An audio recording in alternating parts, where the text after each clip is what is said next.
Welcome to the Undisputed podcast. I'm your host, Jenny Taft. This podcast is the full show from today's episode of Undisputed from start to finish. We've got a busy slate, so skip Shannon. Let's get to it.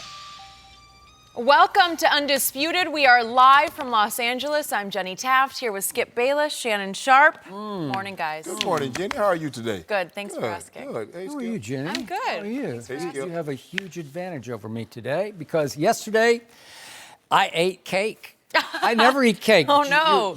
You feeling it? One bite. You feeling it, I had though? one bite. That's it. I'm done for today. I had one bite of cake. Who was that? Marie Antoinette said let them eat cake? Yep. Yeah. So they let me eat cake. Yeah. And I guess had what? plenty for you. Guess what? Yeah, and I'm going to drag you out and do Are what you? they did to Marie. No, I hope not. Yeah, I'm gonna bust you up that was again. really bad. I think she got burned at the stake. Oh, gosh. On just today's burn you every show. Sure, every single day. Well, speaking of that, Shannon's guy, Aaron Rodgers, there's still some drama. So how are you going to defend him now? And then, how confident is Skip feeling about his Cowboys? Yeah. We'll have to see. Okay. Little preview for everyone, but we are going to start with LeBron. The Lakers are on a 3-game winning streak, but a lot of attention is on the Kings' playing time. He's averaging the fewest minutes of his career so far this season. But Luke Walton even said, quote, "There's definitely times that I take him out and he seems frustrated." Kobe Bryant, Magic Johnson both said recently that LeBron might be doing too much. So he responded yesterday. Take a listen. I don't know what asking me to do too much is, to be honest. I just play my game. I understand the logic behind it. I understand, what Magic and Kobe is saying because we want to continue to grow the young guys. We want to see how much our young guys can grow and be the best, they can be. I mean, Magic and Kobe know who I am. I know who I am. They know what they're going to get out of me. That is, you know what you're going to get out of me every game. Am I going to play well every game? Am I going to shoot the ball well?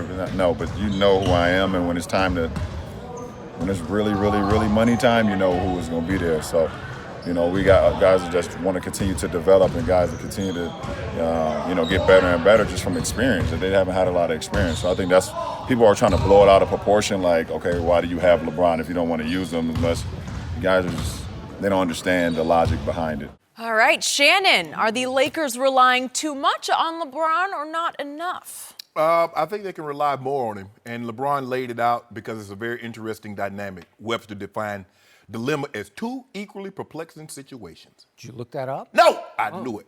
Memorized it. I don't know why you don't think. You are like a walking dictionary. Yeah. Or thesaurus. Yeah. Words, right? Yeah, Merriam-Webster, Thorndike Barnes. Really? Oh, you got it all. Yeah, I got it all. Skip, here's the thing, is that when you look at LeBron and you look at his body of work, he's playing the fewest minutes he's played in his entire career. And he's doing that in year 16. And LeBron is saying, hold on, wait a minute. I led the league, the NBA in minutes last year at 37. And then when I came playoff time, you bumped that up to 42. And I led the playoff in scoring. So clearly, I train with the mindset of whatever needs to be. Okay, if you need me 30 minutes, I'm good with that. You need me for 40 minutes in the regular season, I'm good with that. And if we're going to bump that up to play 40, 42, 45 in the postseason, I'm good with that. You see, and they keep saying, well, LeBron, he's doing too much.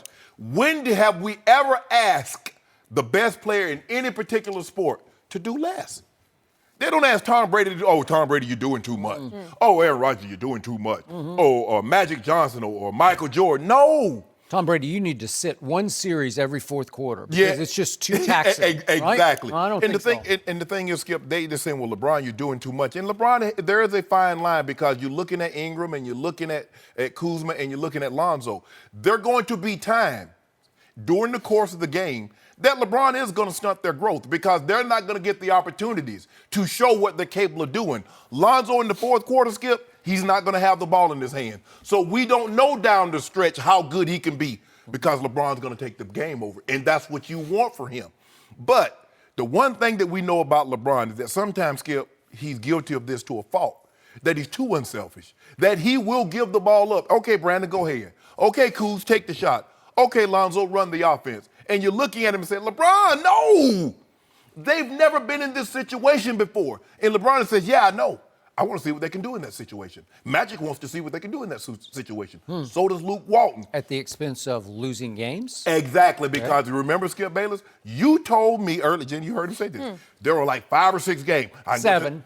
Oh, 7. Yeah. See, I know it. I'm not See, listening. that's how you do. 7. See what you do? You prod him a little bit, and then he'll blurt it out. That's how you 7. get it. That's how you get it. I'm blurting it because I'm standing right by it. Exactly. 7 times LeBron should have closed games in which he said, no, I'm afraid of the free throw line. You close the game. See, you had me going, Skip. You was right there with you. I was like, you know what, it was Skip's birthday. I was like, look at Skip. He getting nice. His birthday was yesterday. I wished him a happy birthday. I say, Skip's getting nice. And then, hey, please, it falls Days back. passed. No. And so he's like, well, I tried it, and there were 7. Skip said there were 7 games, and others have said there are games that I could have closed, and instead of being 15-7, I think they're 15-7 or 15 and whatever they are, we could have had 2 or 3 more wins. But that's the balancing act that LeBron is going to have to tightrope the entire season. Skip, do I do enough? Do I just take the ball over? Do I take it over in the fourth quarter and says, okay, guys, follow me, get on my back, I'm going to carry us home? Yep. Or do I try to, there's going to be time where they blitz me. And if I haven't given these guys enough opportunities, are they going to be comfortable enough with what they're capable of doing? Because at some point I've suppressed who they could become. And so that's a fine line. But I'm not backing down. And they say, well, we want to see what these young guys can do. Well, they're not taking over next year. LeBron James signed a 3-year deal plus an option. So basically you got him for 4 years. I don't see Kuz, Lonzo, or Ingram taking over in the next 2. So LeBron's going to run this ship. He's going to be the captain. And like Captain Phillip, look at me. I'm the captain. I'm the captain. That's what LeBron said. That was deep. Yeah.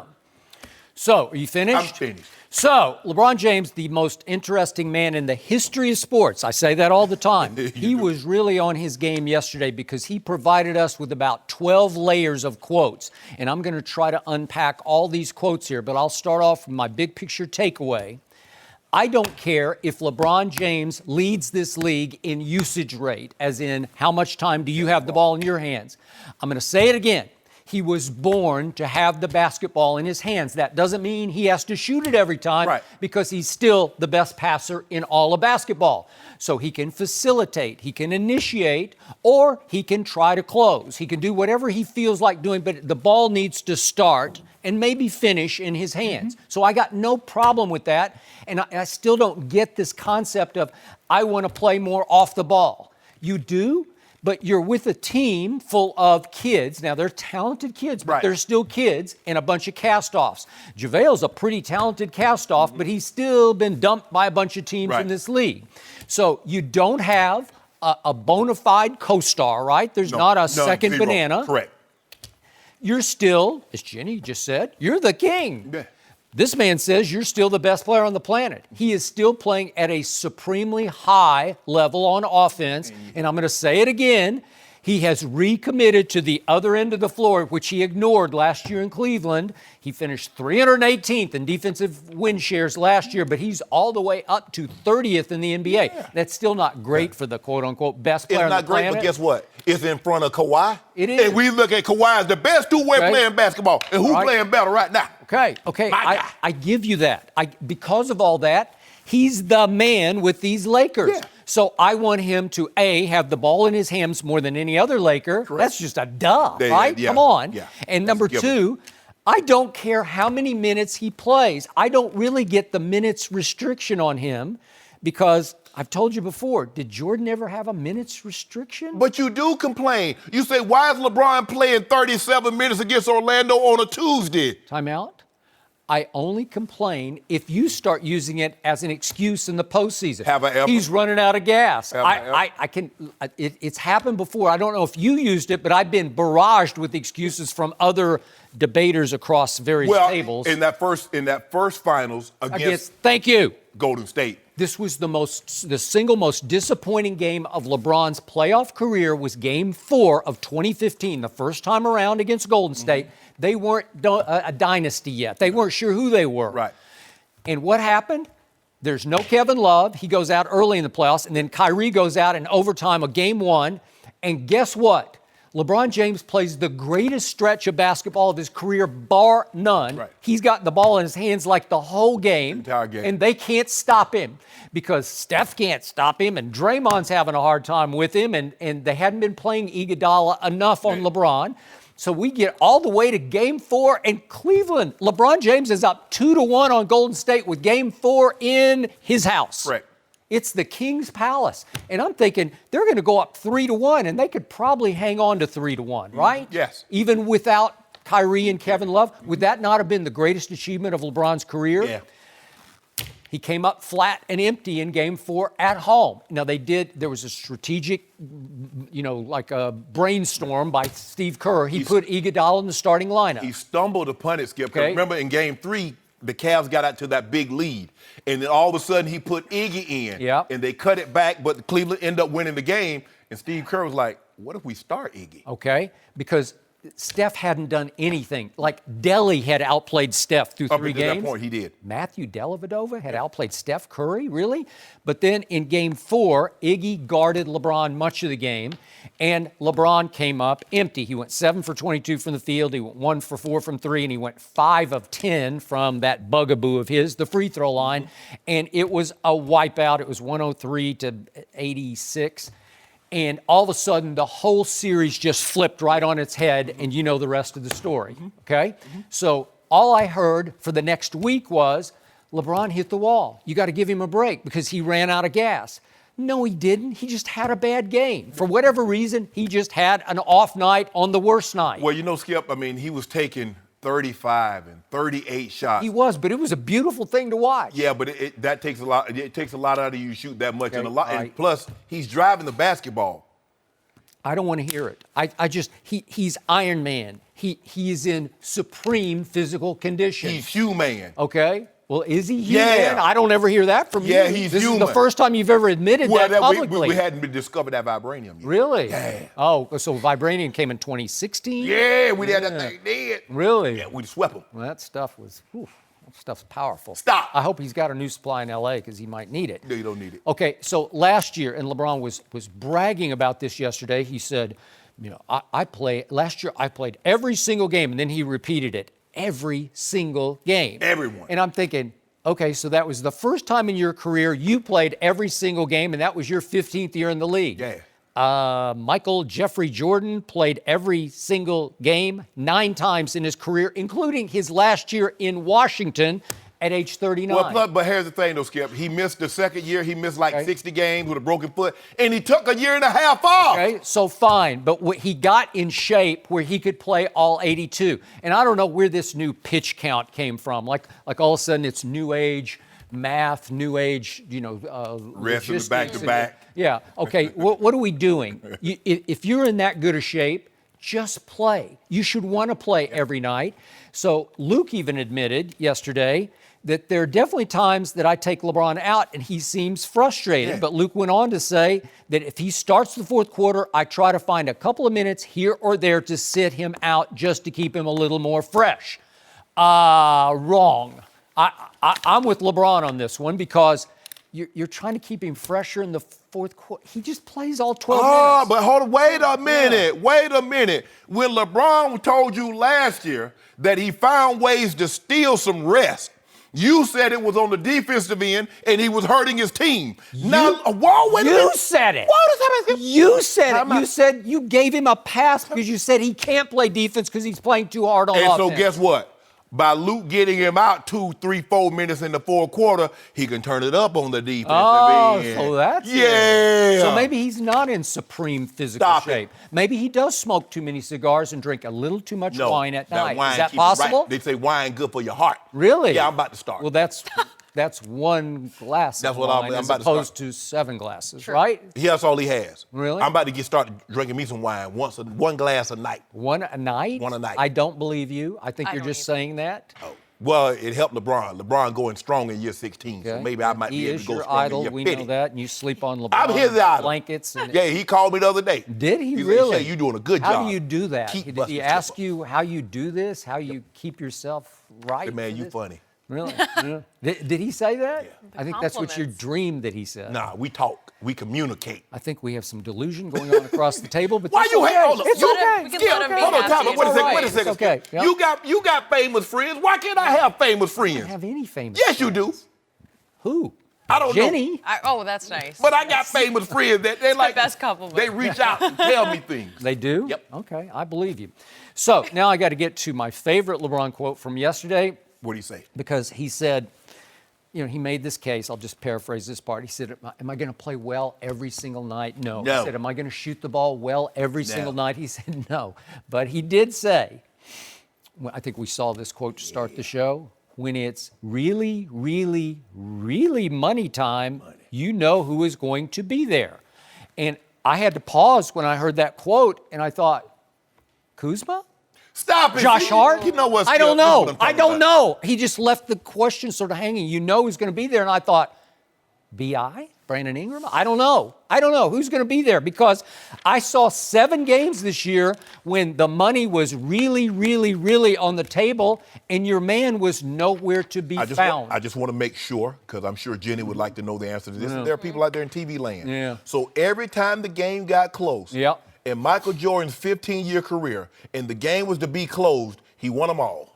He didn't win them all, but he won a whole bunch more than this guy is able to Whoa, win. whoa, whoa, whoa, whoa, whoa, You know? whoa, whoa, whoa.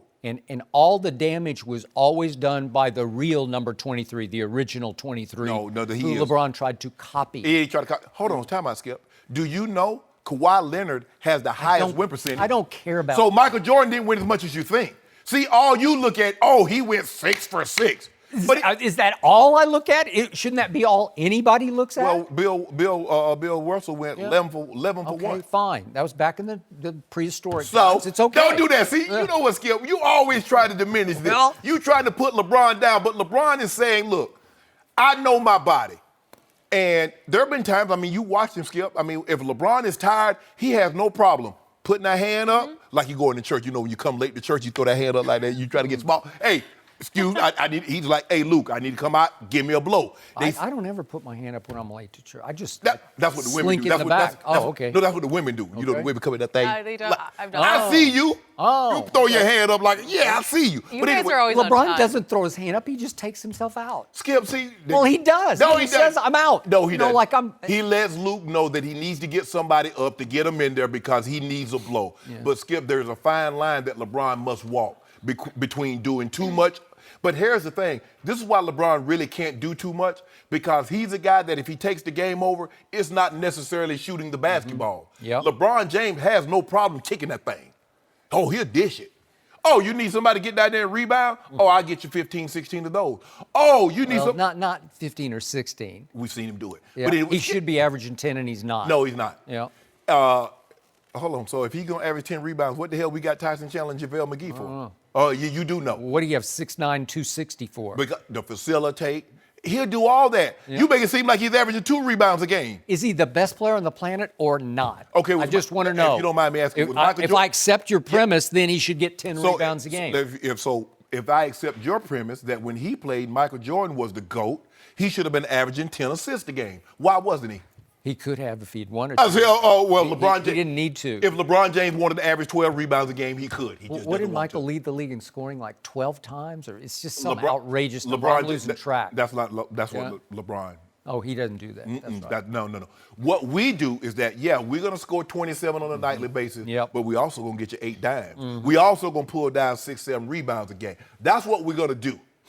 So LeBron James taking over is different than with Kobe. Kobe's taking over by scoring.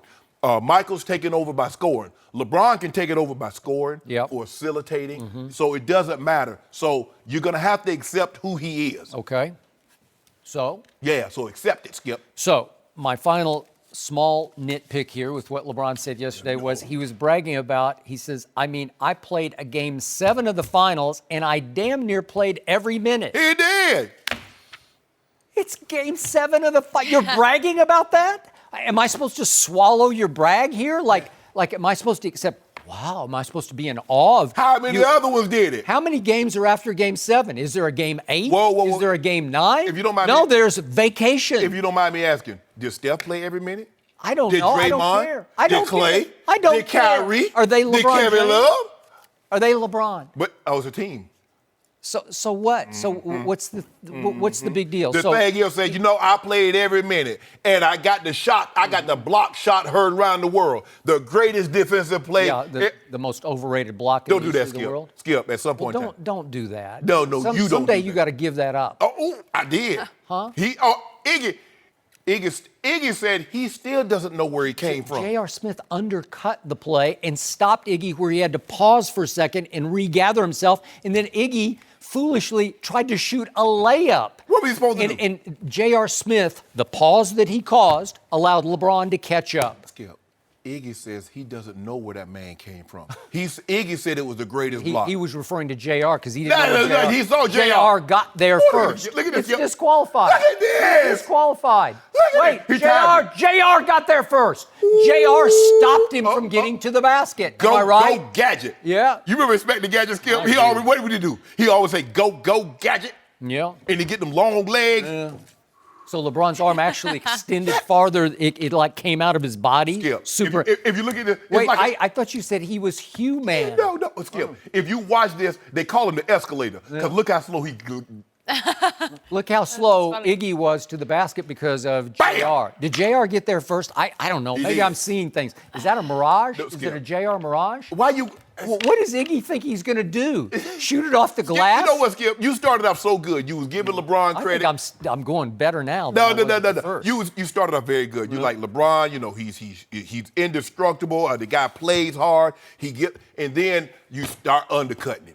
Yeah. Well, again, he's bragging about Game 7, so he played 2 Game 7s, and one was caused only because of Ray Allen. So Ray Allen forced a Game 7. Do that, Skip. Well, it saved his legacy. Whoa. He should be 2-7 in the finals, except for No. the greatest clutch shot I ever saw in the history of clutch This is what I shots. don't understand. When every other player, NBA player, when somebody does something, it says being called a teammate.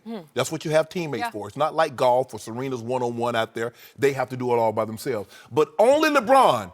So did Adam Vinatieri, at what point in time when making all those clutch field goals, did Adam Vinatieri save Tom Brady's legacy? Did they call that play for Ray Allen? No, the play was called for LeBron James, who LeBricked it from 3, and he missed it so badly it caromed way outside to Chris Bosh, who kicked it to Ray Allen in the corner. Boom! But you have to tell Overtime. But you have to tell the entirety of the story. I just did. You can't say in the beginning and then the end. There's in between. Yeah. Can you tell? Okay, you're right. The last 3 minutes of that game in regulation, LeBron James turned it over 3 unforced times. Okay. Unforced errors where he just came apart, came unglued. Okay, can you do me this one? Yeah. At the start of the fourth quarter, Jen, I don't know if you know this. The Spurs were up by 10 points. The Heat scored 30 points. Yeah. LeBron scored 16. He assisted on another 6. So 22 of the 30 points that the Heat scored in the fourth quarter, LeBron James was mixing the pot. But then, number 2 for the San Antonio Spurs, who is now with the Toronto Raptors, had a chance to just ice it. What about Manu? And he stepped right to the What free about throw. Manu? Well, the first one was missed by number 2. Okay, then Manu. Yeah, number You said 2 Manu. missed. You said Manu is clutch. You said I want Manu to take the shot other than LeBron James. So he's at the free throw line. Yep. And then who took over overtime in game 6? And then who brought it home in game Spurs 7? were shot hard, I told you. Hold on. Wait They a minute. were devastated. Hold on. I know he They was telling were me. No, hold on, walking hold on. zombies. Skip. No. You can't say that. Because when I told you when JR blew that shot in the last minute, the last seconds of the game, and I say they were shot, you said, no, that's LeBron. You're right there. You got overtime. So now the Spurs were shot, but LeBron James couldn't be. I'm confused. I'm confused because LeBron quit on his team. Oh, the my Spurs goodness. didn't quit. Oh, my goodness. They were just devastated psychologically. No Spur sat by himself on the bench. Tim Duncan didn't go sit like 20 feet down from Pop and the rest of the players. He's got a Like special somebody. Did you see that block? Did you see that block shot that LeBron had on Tim Duncan? Thought he had a layup. So LeBron says, I played every minute of Every minute. Game 7. Way to go, LeBron. And what did he do? And then what happened at the end of his other Game 7 in Golden State at Game 7? He needed a closer, and he got one. And that closer's now in Boston. His name is Kyrie. And he told Ty Lue, let Kyrie take this one. Okay, I have a feeling we'll come back to LeBron another time. The debate will continue. But what about the Cowboys? what Will they about take control of the Nope. NFC East on Sunday? Yes. No. Let's hear it from these guys next. no mercy. The Cowboys are a 3.5-point favorite in their huge matchup at home against the Eagles Sunday on Fox. Dallas is on a 4-game winning streak, while the Eagles are just 1 game behind them in the NFC East. The Cowboys won the first meeting last month behind Zeke Elliott's 151 yards on the ground. Shannon, is the point spread too much, too little, or just right? It's too low. Too low. Why? The Cowboys are the hottest team in football. That's what somebody said. Someone sits across from me. Also, you're being sarcastic. Stop it. Now, You just disqualified yourself. Jenny, is it my turn to talk? It is your turn. You gonna let me talk? But you referred to somebody who then gets to talk. I didn't There's only You go somebody. No, you know that. Jenny, did he ask me to say something? I don't know what it is. Okay, Shannon, Thank you. continue. Someone told me this is the hottest team in football. 4-game winning streak. What did you tell yourself? What did your eyes tell you? Oh, it's just too low. Because they got the best running back in football. True. The best defense in football. True. They're going up against a team that the quarterback nickname is Bounce It to Him, or WINCE Thank wins. You listen. So I'm trying to figure out why is this, and you're at home. So I'm trying to figure out why are you only a 3.5-point favorite. Now, Skip, you told me this is the best defense in football. You say, okay, maybe 1 or 2. I mean, they're going to be right there at the end, challenging the Ravens for the fewest points scored, the fewest yards allowed. So why are you only a 3.5-point favorite to a team that only won 1 of their last 3 games, and they beat a team that was led by Colt McCoy, who got injured in the first quarter, and the backup is Mark Sanchez, the guy he's known for one reason. He picked up the ball and he ran and put his face in the backside of an offensive lineman, and it was dubbed butt fumble. That's what he's known for. And by the way, the other night, he recovered a fumble with his butt. So, and you just told me it's like, Zeke is the best running back in football. He is? Adrian Peterson hit his head on the goalpost from 90 yards away. And the Eagles are only a 3.5-point dog? I'm missing something. Now, you tell me Vegas know what they're talking about. But I think Vegas might have missed the boat on this one. I don't feel good about this. So, Shannon Sharpe, what usually happens to a Dallas Cowboys spread? Doesn't it usually get bet up because they're America's team and the American betting public loves them some Dallas Cowboys, right? True. And they just bet those spreads like crazy. They nutty bet them up because it's just always too high, too high, too high. This one has been bet down 0.5 point. It opened at 4. It's been bet down to 3.5 because the betting public, even Cowboy Nation, is saying, well, wait a second, aren't they the defending Super Bowl champ? But you always get 3 points for being the home team. Okay, so they're a 0.5 point favorite? Really? And you're saying it should be higher because now I see what you're trying to do. You were trying to pump up your Eagles by trying to overstate the Cowboys case. Okay, right? which team has won 4 games in a row? Which team has lost 2 of their last 3 games? Which team has done that? Which team just 3 weeks ago lost at New Orleans 48-7? We can start right there. And your team beat the team that beat that team. Okay, Right? I will give you that Okay. one. And I will also remind you that the first game of this 2-game Philly winning streak was at the expense of the New York Football Giants, who are not very good. Right. And the Giants led 19-3 in the second quarter of that game. And then the Giants, believe it or not, led 19-14 going into the fourth quarter, and it took a walk-off field goal by Jake Elliott to win that game 25-22. And then to your point, the Eagles, they looked pretty impressive to me, quote unquote, against Mark Sanchez. Oh, who said that? Yeah. Who said they looked impressive? I didn't. I put quotes around it because they didn't really look very impressive. Exactly. And me, I said right? they didn't look impressive. Okay. So, but I still see what you're trying to do because they are still the defending champs. And they still have the quarterback you keep telling me is the best quarterback in the NFC East. Don't you think that? He is. Okay. So, who's got better receiver weapons? Help me out here. Dak. Would it be Dak? Oh, really? Yeah. Okay, list for me. I tell you what, which one you want? You want Alshon, you want Golden Tate, Nelson Aguilar, or do you want Amari Cooper? Okay, so it's 1 on 3? I'll take the 3. I'll take those 3. Now he wants the 3. Well, again, that's all I got 1. Hold up. I got 1. He's really good, but I just got 1. Why you do that? Help me out. What's that guy's name, that number 86 for Zach Ertz. Zach Ertz. Oh, yeah, Zach Ertz. Is he Yeah. not good? Doesn't he have the 6th most targets in football? You know what I Can love? you name one of my Cowboy tight ends? Just name one of them. Blake Jarwin. Jeff Swaim. Jeff Swaim is And your guy. Jeff Swain's Oh, out. Rico. Rico doesn't get to yeah. play. What'd He you gets say? to watch. Oh, he you gets say, to cheerlead. Rico did push the Rico guy down. on special teams, he might get out there and push somebody down after the whistle. Okay, well that's what But basketball Skip, players do. Hold on, Skip. I would be remiss. Interesting. If I let this slide. Yeah. Now you see what he did there, Jenny. Now I said, okay, you have Amari Cooper. I said Amari Cooper is better than Nelson Aguilar. He's better than Alshon. Yeah. He's better than Golden Tate. Are you telling me you rather have 1-on-3? I said, well, LeBron James went against the Golden State Warriors, but you told me he was the best player on the planet. Shouldn't he be able to beat 3? So shouldn't Amari Cooper, if he's No, this is football versus basketball. okay. Basketball, one man can make all the. Okay, who has the better running back? Well, I would hope I do, but I got to tell you, you got whatever, bounce it to him. What's his name? You know. Oh, I don't know his name. Okay, what about defense? What about your guy? You told me the tackling Dutchman and Jalen Smith are the best 2 linebackers in football. Going into this year, I thought Philly's defense would be way better than Dallas. Well, we were both sadly mistaken. Oh, are you admitting you were sadly? Yes, sadly. So there's one huge X factor here that I must bring out because this X factor scares me to death as we look toward Sunday. Back on September 30th at Jerry World, the same stadium in which we're going to watch these two teams play on Sunday, on September 30th, the Detroit Lions visited the Dallas Cowboys. And who took that game over for the Lions? Would it be Golden Tate, who is now an Eagle? And in that game, he had his season-high 8 catches and his season-high 132 yards and a season-high 2 touchdowns, and one of them was a 45-yarder, but the big one came with 2:17 left in that game.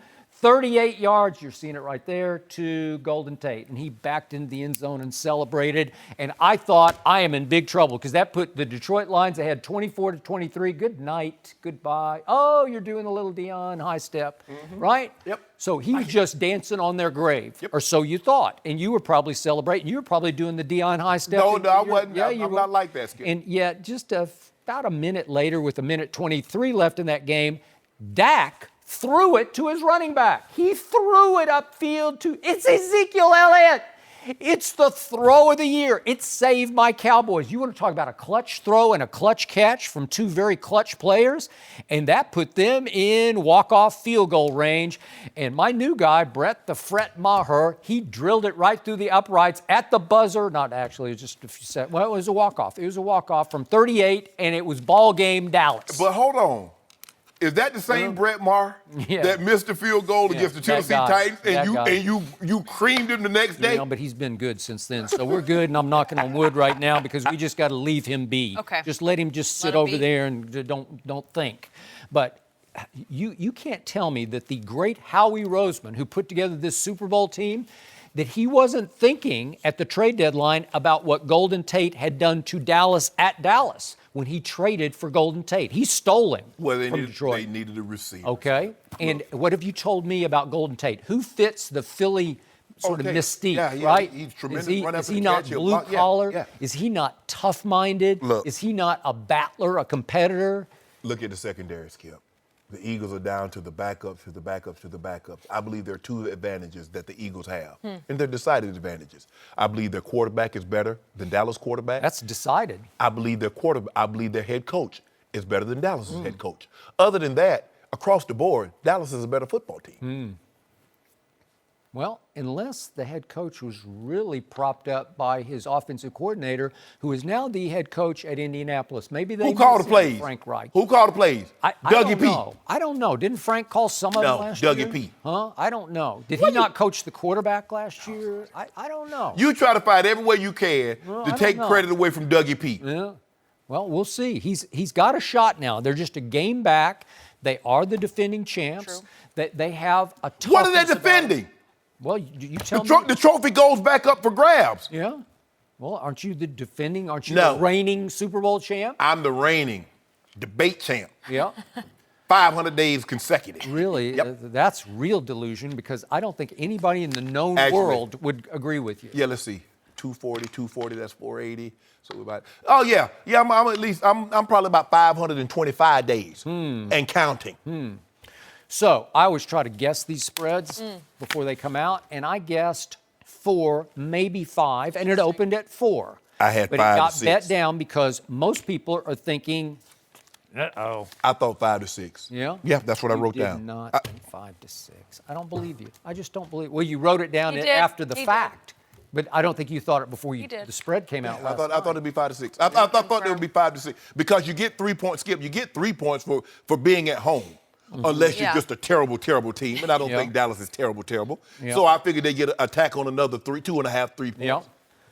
So you beat them by, didn't they beat them by 7 in 27-20. Okay. And that was Golden Tate's first game coming off a bye. So both these teams have really stunk it up off their bye week because that was a home loss, right? And Dallas got annihilated by Tennessee off their bye. But Golden Tate caught only 2 balls for 19 yards in the first game at Philly. Yeah. Well, now he seems to be locked in. Now all of a sudden Carson Wentz is starting to trust him almost as much as he trusts 86. No. And my only message to my Dallas Cowboys is double Zach Ertz every play. That's what you got. Just say you can't have him. That's why you got. Can't have him. You got the tackling Dutchman. Yeah. They're covering 1-on-1. 1-on-1? Are you kidding me? You like the tackling Dutchman, right? Yeah, but not this. I mean, this guy's really good. What about Jeff Heath? Yeah. Well, the good question. What about him? You don't like? You ever hear me bring him up on this show? But he played good. Yeah. Oh, you bring him up all the time. Oh, he picked up Aaron Rodgers twice, and they called a hold. They called it. It got negated. It did. He picked him off twice in a playoff game. He picked him off once. Yeah, once. Thank you. So anyway, 4, 3.5. This is going to be a tough game. And I don't want the Cowboys to let Shannon Sharpe try to fool them, even though he is in the Hall of Fame dubiously. He's sort of dubiously in the Hall of Fame. I love this. I love this role for the Eagles. Because guess what, Skip? What? They get to go back to being the underdog. The mask. Are they going to bring out the Yeah, mask? they're coming out. So that's Lane. now you're admitting your hidden agenda. Lane. Yeah. No. Vegas made him an underdog. I didn't make him an underdog. Okay. Lane Johnson. Yeah. DeMarcus Lawrence Pull talking. him out? Are they going to come out? Lane Johnson. Yeah. DeMarcus talking. Yeah. DeMarcus Lawrence Taylor talking. Okay. Put him in that chokehold. How about their center Kelsey? Is he going to rip that Cowboy tradition this time? About the front runners, Did you see him Monday night? bandwagon? Did you see him Monday night, Skip? You see him on that pool? Yeah. Ooh, you see him on that screen? I think he got hurt. But No, he didn't. Yeah. Jason Peters got nicked at the end of the game, so hopefully he's going to be okay. Is Lane Johnson going to call Cowboys a bunch of robots who don't have any fun? I would hear DeMarcus Lawrence talk about how he's going to choke him out. He don't want to see Big Lane. Lane. It's Open interesting, lane. too, because the Eagles have won 6 of their last 8 trips to Dallas, so it's not like they've struggled there. Oh, I Skip, did did you not know know that? I didn't. Their You know last what? That's 8. That might affect enlightening. that underdog Although- mentality. I don't like know if that they're underdog really role, feeling it. Skip. Although, would you believe the Eagles haven't beaten a single team this whole year that's above 500? How could that be? That part doesn't help. And they've played 3 teams above 500 and they lost to all 3? I don't know. I'm I don't just know. throwing that out. Just thank you. I know. appreciate it. Good to have that. Yeah. No mercy. The NFC North and the mess with the Packers and their coaching staff. So there is so much going on. There is disarray right now. They fired Mike McCarthy after Sunday's loss. Then yesterday, they fired longtime associate head coach Winston Moss. Moss was with McCarthy in Green Bay. He's been there since 2006, but he was let go by interim head coach Joe Philbin in 9 hours after he sent a tweet that called out Aaron Rodgers and the direction of the team. Here is that tweet. Ponder this. What championship teams have are great leadership, period. It's not the offensive guru trend. It's not the safe trend. Find somebody that is going to hold number 12 and everybody in this building to a Lombardi standard. Whoops. Period. Whoops. Losing sucks. Whoops. There's a lot in that tweet. Done it. Shannon, do you believe he was fired because of it? Absolutely. As soon as he pressed send, Gone. let me see how many retweets I got. The Packers had a statement. And the Packers have fired Winston Moss. Skip, what could he hope to happen out of this? He knew this was going to happen. Here's the thing. He took a shot at the guy that won the power struggle with the head coach that had just gotten released Sunday. Yep. Now, Winston Moss and Mike McCarthy are very close. And you can't do this. Because, Skip, how can a coach take a shot publicly at the team's best player and then show up at practice every day and act like nothing happened? Skip, they were never going to allow that to happen. They had no choice but to do this. I get it that Winston Moss is upset. I get that everybody is blaming Mike McCarthy for what has transpired in Green Bay. But Winston is saying, hey, bro, we need to hold everybody accountable. Y'all letting 12 skirt on some of these issues. I'm a firm believer. The quarterback gets a lot of the credit when things go well, but they want to, distance themselves from blame when things go bad. Ooh, Winston you're admitting that. Oh, about no Aaron question, Rodgers. Skip. I've always said this. All right. You know, Skip, I said something in 2011, and people are like, well, you don't know what he's talking about. I said, look, Aaron Rodgers is the best player in this team. He's the most gifted thrower of the football that I had ever seen. I said, everybody on that team doesn't like Aaron Rodgers. Everybody in that building, oh, how do you know? I said, trust me, I know. Twitter said that? No. Even some of the guys that were always on the set with said that. Okay. Skip, I know. We've had teammates of Aaron Rodgers come out and say these things. Now we see a head coach, but he's not the only one. Aaron Rodgers is smug. He's cavalier. He's arrogant. He's condescending, but he's a damn good football player. By the way, we've heard that also from our Greg Jennings. Yeah. Yes. Go ahead. And so, and what Winston is saying, in order for you to be great, there must be accountability from top to bottom. Nobody gets to escape blame when things doesn't go well. Yep. Just like no one person should receive the lion's share of the credit when things go good. But Winston can't say this. I can't. Okay. And Winston knew what the fate was going to happen. Joe Philbin could say he fired him because whatever reason. But if they wanted Winston Moss out of there, guess what they would have done? When they fired Mike McCarthy, they'd have also fired him. On Sunday night. True. Because guess what? Cleveland, not only did Cleveland want Hugh Jackson out of there, who else did they want up out of there, Skip? The offensive coordinator, Todd Haley. Yeah. They fired him simultaneous. So that's how we know this tweet had everything to do with Winston Moss. Now, maybe another new coaching staff comes in and they retain Winston Moss. Maybe they don't. But for him to be fired so soon after this tweet was retweeted lets you know everything. They were not going to have Winston Moss be so outspoken about Aaron Rodgers and then try to show up to work like everything happened like that didn't happen. So we know why Winston lost his job. I played against Winston Moss when he was at the Raiders and when he was at Seattle. So I know, he's from the U. And you know how the guys at the U, they going to speak it. They don't hide. They don't like, hey, well, that wasn't me. Oh, no. They real about that. So a lot of people watching right now probably don't know that much about Winston Moss, if anything about Winston Moss, but I love this man, and I've always loved what he stood for. And it got so bad this past this season with Winston Moss as the associate head coach that the Green Bay powers that be, starting with Mark Murphy at the top, muzzled the man. They just said, you cannot speak to the media because he was supposed to have, as the associate head coach, one session a week with the media. Right. And he kept telling the media, kind of off the record, I just can't talk this year. Like, I'm out. They just told me I can't say anything. And I'm going to remind everybody, he was with Mike McCarthy for 18 seasons because he was with him. They were assistants together back on the New Orleans staff. Correct. So they were very close there. And then he followed Mike to Green Bay, and he was the assistant head coach for 12 years, and he was an assistant on that staff for 13 years. Winston Moss has been an NFL assistant for 20 years. He knows how the game is played. I'm convinced he had already seen the handwriting on the wall, that he was so outspoken and such a McCarthy man, side by side, right by his side the whole way for the last 12 years, associate head coach, that he just figured, I'm out anyway. And he effectively popped that little cyanide pill right in his mouth before he got arrested, before he got captured, right? Because he saw it coming, and he said, you know what? I'm just going to lay it out here. I'm just going to say, and I'm going to put number 12. Once he typed number 12, the number sign in 12, that's your death warrant right there. I've never heard publicly a coach take this kind of stance. So how bad must it be? Aaron Rodgers, this is an indictment on you, bro. Thank you. A head coach, for a coach, he's not the head, he's the associate head coach. For him to take this public of a stance. Now, I know coaches have said things privately that will never get out and that has never gotten out. But for him to take that stance, that approach, and said, you need to be held accountable. Aaron Rodgers need to do some soul searching, bro. Oh, way to go, Shannon. You need to walk by a mirror. I'm telling you, because a lot of people, you surrounded yourself with friends and people that tell you what you want to hear and not what you need to know. They're called sycophants. Bro, you got to have some accountability. That agent of that Gabriel? Bro, Aaron. Is he not telling what he wants to hear? This is not a good look, Skip. This is not a good look, Aaron.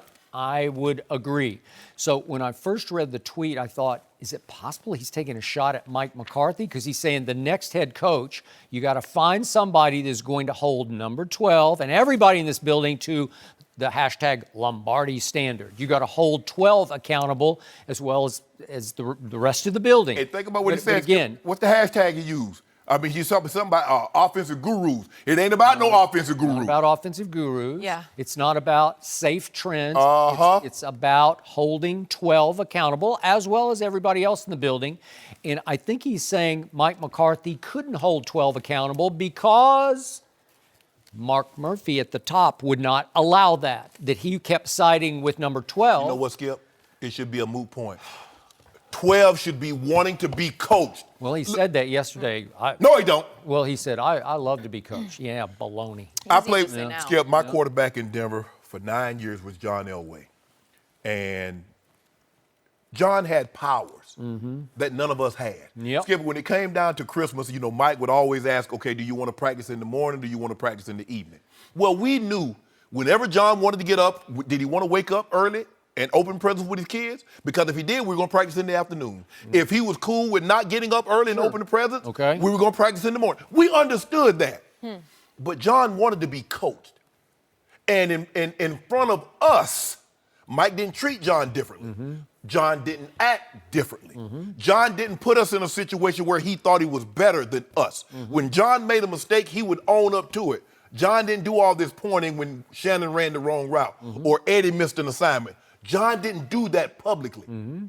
Aaron, at some point in time, bro, as great as you are, the greatest of leaders, accept responsibility, and they don't blame anybody else.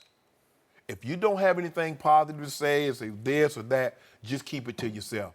But, bro, somebody's going to have to coach you.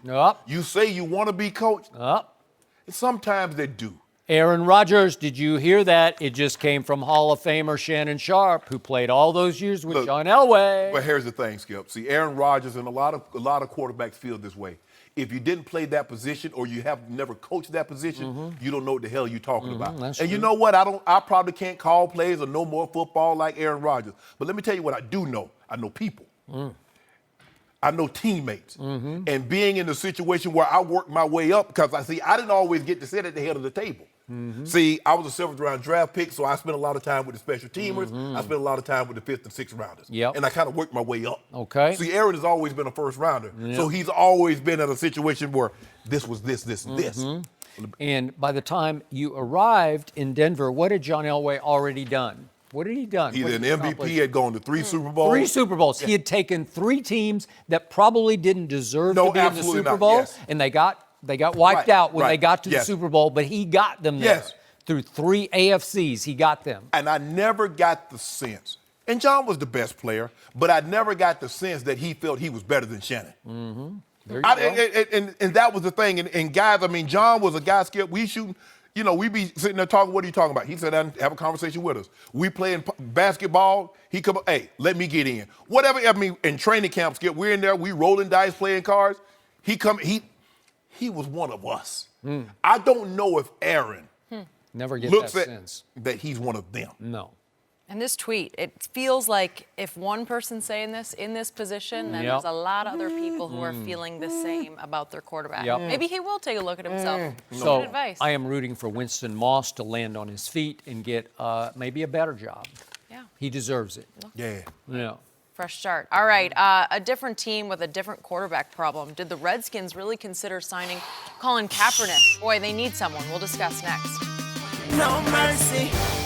The Redskins are snake-bitten at quarterback this year. They already lost Alex Smith for the year, and then Colt McCoy broke his leg on Monday night. Washington is down to Mark Sanchez, which led to speculation that Colin Kaepernick could get a call. Jay Gruden addressed that yesterday. Take a listen. Oh, he's been discussed for sure. You know, right now at this point, we already had the workout last week with a few guys. We had a couple other guys coming in today. You know, it's just going to be a matter of which way we want to go. Do we want to go with the guys familiar with my terminology, who we worked out last week, or with the new guy to back up Sanchez with a similar skill set, or go with the guy and teach basically whole new kind of offense with a new offensive lineman with a lot of the zone reads and all that stuff. So not a lot of time to really get a brand new quarterback and new system installed and taught in a couple of days of practice. So he's been talked about and discussed, but we'll probably go a different direction. Okay, Shannon, do you believe Washington actually discussed signing him? Here's the discussion. Oh, Colin Kaepernick's still a free agent. Oh, okay. Boom. Moving on. Next. That was the discussion. Skip, there was no real serious thought into whether to bring Colin Kaepernick in, because here's the guy that they're probably going to sign, Josh Johnson. Josh Johnson has played for 12 NFL teams. Skip. He last played in the game in 2013 in Cincinnati with Jay Gruden. He last threw a pass in 2011. That's the guy you're going to bring in. Skip, did they know that Josh Johnson is more like Colin Kaepernick, just not as good as Colin Kaepernick? Then what that's true. That's it. They need to stop. They need to stop hiding behind this. Here's the thing: Washington they are in playoff contentions, but basically they've said, you know what, we good, because the mere fact that you signed Mark Sanchez told me that you're really not trying to win. And then you bring in Josh Johnson, who last threw a pass. That seems to be who they're going to sign. Last threw a pass in 2011. It is 2018. Really, Skip? And then you claim Reuben Foster off waivers after what he did. And then you turn around and say, well, there's no guarantee that Reuben Foster is even going to play for us. Why the hell did you sign him? This is so ridiculous. So you won't even bring Cap in, give him a workout to see where he is. But you want us to believe that you gave this some serious consideration. But I know what they did. Well, we bring Josh Johnson in. He is black. You know, Cap black. They can't say, well, we didn't bring a black guy in. Really? You brought a guy in. But it serves him well. Considering how they did RG3, this is what's going to keep happening until you do right by people, Washington. You keep doing wrong, so bad things keep happening until you look at all the injuries. My grandma used to say all the time, Jenny, God don't like ugly. Sometimes he don't like pretty. That's where I'm at on that, Skip Bayless. They gave this no more considered Colin Kaepernick to be a viable option for the backup than I did considering running for president of the United States. And I haven't even given that a passing thought. Are but you I might. sure about that? I got a chance. Anything's possible, Jenny Taft. You know, That is true. I think you've had some thoughts. Yeah, you know. No, but see, they go break out that graveyard. See, I ain't got skeletons. I got a whole graveyard in my closet. That's a problem. So, to all your points, I'm shocked. The Washington Redskins didn't do the right thing. Who saw that coming? Like everybody? Yes. Everybody saw that coming, that they're not going to do the right thing. So, here's the great irony. Mark Sanchez, before Monday night, had not played in an NFL game since January 1st of 2017. That's virtually 2 years. Right. And yet, Colin Kaepernick, you say he's been gone forever. Well, he hasn't played since January 1st of 2017. So they're the same, okay? Yeah. Right? And then I look at playoff records, and Mark Sanchez is 4-2 in the postseason. But he went along for some great rides thanks to Rex Ryan's defenses, right? Right. And he did. They went and beat Peyton at Peyton, and they beat Brady at Brady, and they got to 2 AFC Championship games. But did anybody give Mark Sanchez a lot of credit for that? No. Did he just game manage?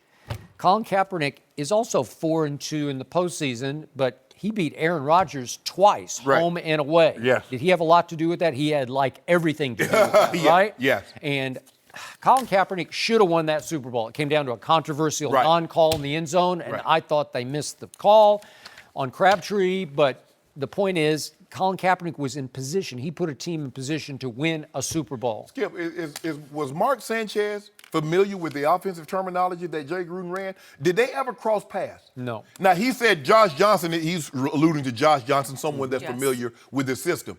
Josh Johnson last heard that terminology in 2013. If Josh Johnson was good and could remember terminology, would he have ever played for 12 different teams? So what's going on? I'm missing something.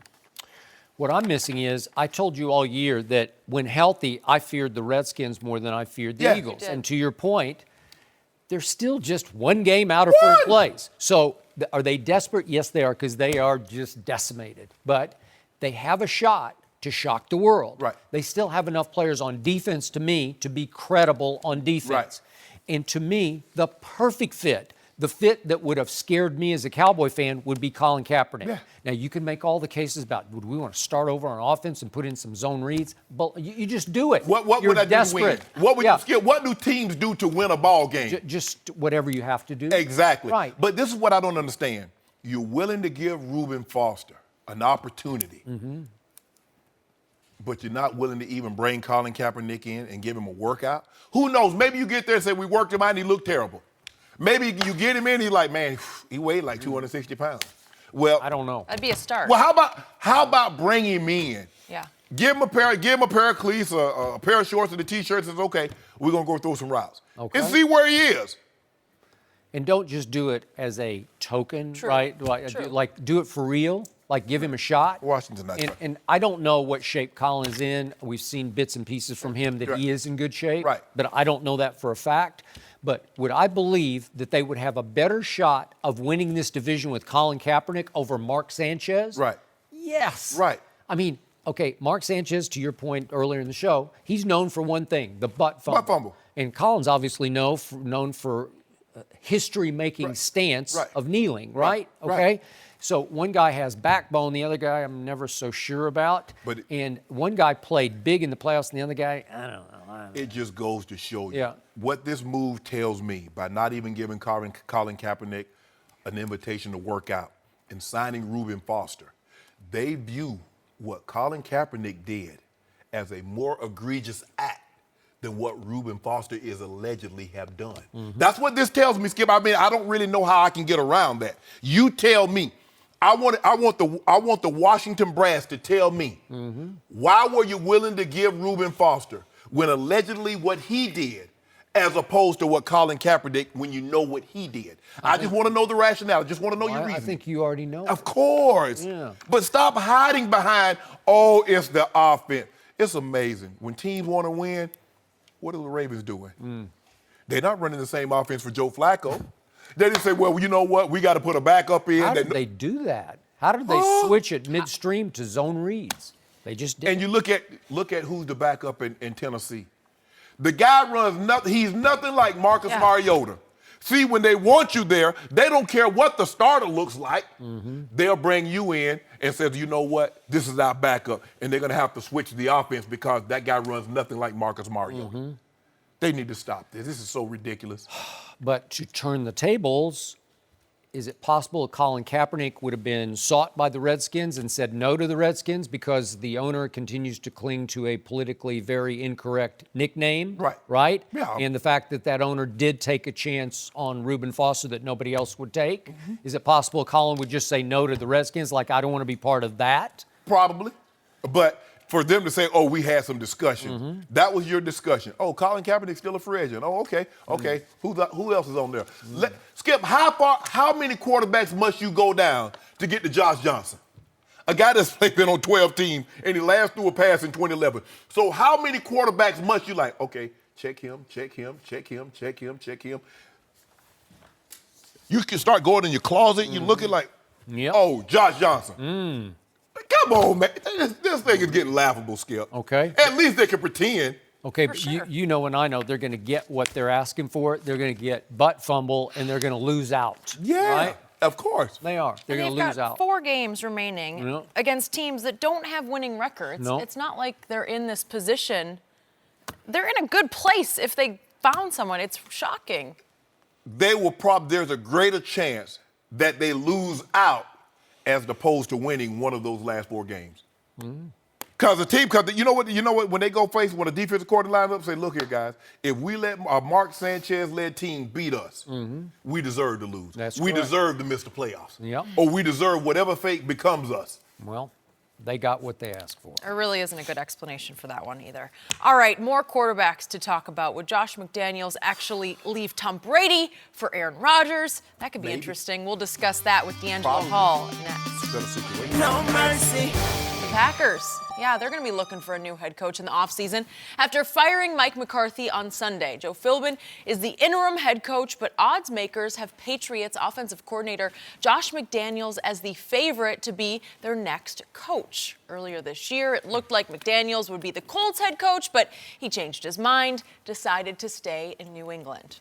We're joined by FS1 NFL analyst D'Angelo Hall. D'Angelo, good morning. Good morning. Good morning. Can you see Josh McDaniels taking the job in Green Bay? I can see him taking the job because, there's only 32 of these coveted head coaching jobs in the National Football League. And though he turned down one last year, to get the opportunity to work with a guy like Aaron Rodgers can be a gift or a curse because Aaron's one of those guys, kind of like, when your buddy's dating a girl and she's gorgeous and he tells you, I'll tell you, hey, man, something about her personality doesn't quite work for me, but you got to try it out. He's got the perfect shape, she looks good. But when you get in that room and you start talking to her, it's like, she's pretty, but I don't know if I can quite handle her. That's kind of the feel I get with Aaron Rodgers. He's a great quarterback, Hall of Fame quarterback, great arm, all this stuff that he can do. But it's the other stuff that we're talking about. Yep. It's being in a room with him, being on the team with him. You feeling like it's a constant battle between you as a head coach and him as a player. And so I think he will ultimately take this job, but I don't think it's the right fit for him, his personality, and I don't know how him and Aaron are going to get along in that building. Here's the thing: he's going to want a certain level of control, and I don't know if the Packers' power structure is conducive to what he wants. He's going to want say Final 53. He's going to want say over who comes and who goes. And I don't know if Mark Murphy's going to be willing to give that up. But look, for what his prowess is, offensive, great mind, because what we've seen, we don't really know how good of an offensive coordinator he is. Now, we saw him at Denver. It didn't work out very well, call and play. We saw him as an offensive coordinator, go to the Rams. It didn't work out very well. We've only seen him have success, Skip, with Tom Brady. So how good as an offensive coordinator is he? In Denver, as a head coach, it was terrible. He was terrible, Skip. Skip, I've been a lot of places. And normally when someone's like, man, it was tough, you can always find someone that's like, nah, he was pretty cool. It was okay. Skip, and I'm very careful. I'm very careful. You never hear me say all or every. I have every person that I've talked to that was in Denver during the time Josh McDaniels was there. Skip, I said every, capital E, to start every, had nothing good to say about him. I'm not talking about the players, because I have the players, that goes without saying. But he doesn't know, and see, Skip, hopefully he's learned. Because a lot about coaching is communicating and learning how to talk to people. Yeah, X's and O's is important because when players come to you, they need to know you know what the hell you talking about. But you got to be able to know how to talk to people. And another thing that he's going to have to weigh, because he came back for one reason, Skip. They gave him some assurances. They would give him strong consideration for the head coaching job in New England. How much longer is Coach Belichick going to be in New England? I believe Coach Belichick going to wait this thing out. And you know what I'm talking about. Yep. So that's what he's going to have to weigh. Is he going to be, am I going to be able to sit around here and be back up to Coach Belichick for another 3-4 years? Or do I go ahead and strike out on my own again and prove to people that I'm more than Tom Brady, that I can be a head coach in this league? That's what's going to be. That's going to be the interesting thing to whether or not Josh McDaniels takes this job if he's offered it. By the way, just point of order here. You often say on this show that you win every debate, which is just ludicrous, but you say you never use that word every, but you use it like every day. I'm 500 when it comes to debating. Okay. So, now back to the real world and Josh McDaniels. To your point, Charlie Weiss did pretty well with Tom Brady, and Bill O'Brien did really well with Tom Brady, and Josh has been doing really well with Tom Brady, and so we don't know. Charlie had a hard time being a head coach. I think Bill's having a hard time, but he got Deshaun. Deshaun fell out of heaven into his laps and saved him. So, again, the most intriguing story of the last year or so in the National Football League was at the last second, Josh McDaniels jerked the rug out from under the Indianapolis Colts. And his agent was so upset with him that his agent departed. He just quit on him. He said, I can't have you. You're going to ruin my reputation because you ruined yours with everybody else. So I'm not sure that Green Bay would want him. But to your point, something happened in New England that was really profound because that owner somehow promised this still fairly young head coach, or he'd been a head coach, that he was going to get a shot sooner than later to be the next head coach of the New England Patriots. And I can't figure out any timeline here because, to your point, Belichick seems like he's dug in. They're 9-3 right now, so they're doing okay. So let's do worst case the rest of this year.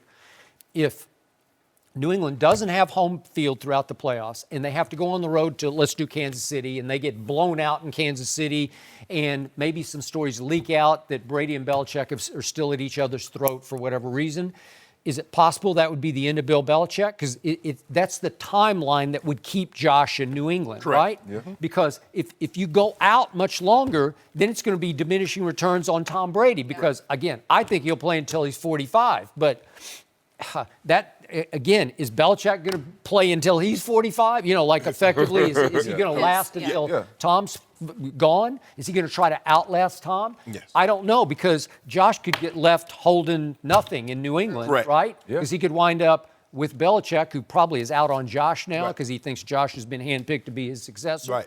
And you don't want that because he will do you in. He's got scoundrel in him, Belichick. And I think that's the thing, Skip, is that both of them are trying to outlast each other. That's correct. Tom Brady says, I ain't going nowhere. Bill Belichick says, I'm not going anywhere. But if I'm a head coach and I'm interested in the Green Bay job, I ain't giving up hope because he might get it and back out of it like he did the Indy job, and he might be so terrible that he's gone after a year and a half anyway. So I'm not losing hope. Yep. So back to your original point.